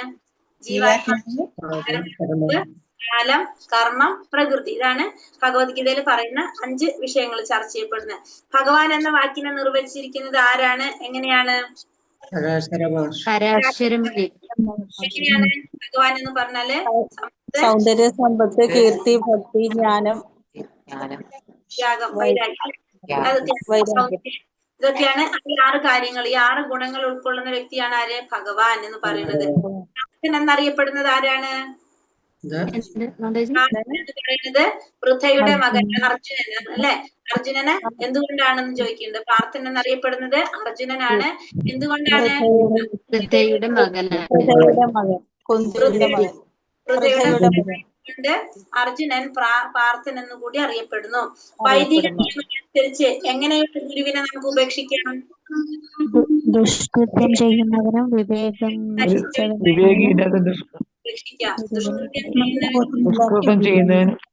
ദുഷ്കൃത്യം ചെയ്യുന്നവരും വിവേകം നശിച്ചവനുമായിട്ടുള്ള ഗുരുവിനെ നമുക്ക് ഉപേക്ഷിക്കാം എന്നാണ് പറയുന്നത്. ഭൗതിക ജീവിതത്തിൽ നമ്മൾ അനുഭവിക്കുന്ന 4 ക്ലേശങ്ങൾ ഏതൊക്കെയാണ്? ജന്മ, മൃത്യു, ജര, വ്യാധി. ജനനം, മരണം, വാർദ്ധക്യം, പിന്നെ അസുഖങ്ങൾ, രോഗങ്ങൾ. ഈ 4 കാര്യങ്ങളാണ് നമുക്ക് വരുന്നത്. ഇത് നമുക്ക് സാമ്പത്തികമായ കാര്യങ്ങൾ കൊണ്ടോ അതുകൊണ്ടൊന്നും നമുക്ക് ഇതിനെ മാറ്റാൻ പറ്റില്ല. നമുക്ക് ഒന്നും രീതിയിലും ഇതിനെ സോൾവ് ചെയ്യാൻ നമുക്ക് സാധിക്കില്ല. ജന്മ, മൃത്യു, ജരാ, വ്യാധി, ഈ 4 കാര്യങ്ങളാണ് നമ്മൾ ഈ ഭൗതിക ജീവിതത്തിൽ നമ്മൾ അനുഭവിക്കുന്ന ക്ലേശങ്ങളാണ് ഇത് 4. അല്ലെ? ജന്മം, മൃത്യു, ജര, വ്യാധി, ജനന, മരണം, വാർദ്ധക്യം, രോഗം. ഒരു വ്യക്തി ജ്ഞാനിയാകുന്നത്, ഇതെടുത്തു. അടുത്തത് ഒരു വ്യക്തി ജ്ഞാനിയാകുന്നത് എപ്പോഴാണ്? ആത്മാവിനെ അതെ, ശരീരത്തിന്. ഒരു വ്യക്തി ജ്ഞാനിയാകുന്നത് ആത്മാവിനേക്കാളും പ്രാധാന്യം ശരീരത്തിനില്ല എന്നുള്ളതാണ് ആ വ്യക്തി വിജ്ഞാനിയാകുന്നത്. എങ്ങനെയുള്ള വ്യക്തികളാണ് മുക്തിക്കാരാണെന്നാണ് ഭഗവാൻ പറയുന്നത്? എങ്ങനെയുള്ള വ്യക്തി? ഔന്നത്യം കൈവരിക്കാനുള്ള നിശ്ചയദാർഢ്യം, സുഖദുഃഖങ്ങളാൽ അസ്വസ്ഥനാകാതെ രണ്ടിലും സാധിക്കുന്ന വ്യക്തി മുക്തിക്ക് അർഹനാണ്. അല്ലെ? എന്താണ് പറഞ്ഞത്? സുഖദുഃഖങ്ങളാൽ ചിന്തിക്കാതെ സമഭാവനയോടെ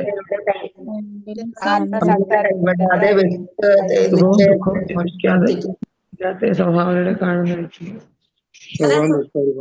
ഭാവനയോടെ കാണുന്ന വ്യക്തി അല്ലെ? അത് എന്താണ്? സുഖം വന്നാലും ദുഃഖം പോന്നാലും ഒരേപോലെ കാണുന്നു എല്ലാം. എന്താണ്? ആ വ്യക്തിക്ക് മുക്തിക്ക് അർഹനാണ്. ആ വ്യക്തി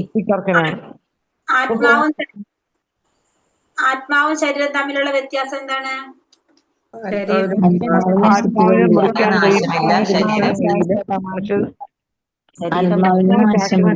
ശാശ്വതമാണ്. ശരീരം ശരീരം നിരന്തരം മാറ്റങ്ങൾക്ക് വിധേയമായിക്കൊള്ളുന്നതാണ്. നമുക്കറിയാം അല്ലെ? ഓരോരോ സ്റ്റേജസിൽ കൂടെ കടന്നു പോകുന്നതാണ് നമ്മുടെ ശരീരം. പക്ഷെ ആത്മാവ് എന്ന് പറയുന്നത് ശാശ്വതമായിട്ടുള്ളതാണ്. അതിന് എന്ത് സംഭവിക്കുന്നില്ല, ഒരിക്കലും മാറ്റം സംഭവിക്കുന്നില്ല. ആത്മാവിന്റെ വലുപ്പം എത്രയാണ്? ഒരു തുമ്പിന്റെ 10,000-ൽ-1 അംശം അതിന്റെ വലിപ്പം. അടുത്തത് ആത്മാവിന്റെ സവിശേഷതകള്. അതിനെയും കുറെ പറയുന്നുണ്ടല്ലോ. ഈ മുഴുവനായിട്ടില്ലല്ലോ നമ്മളെ.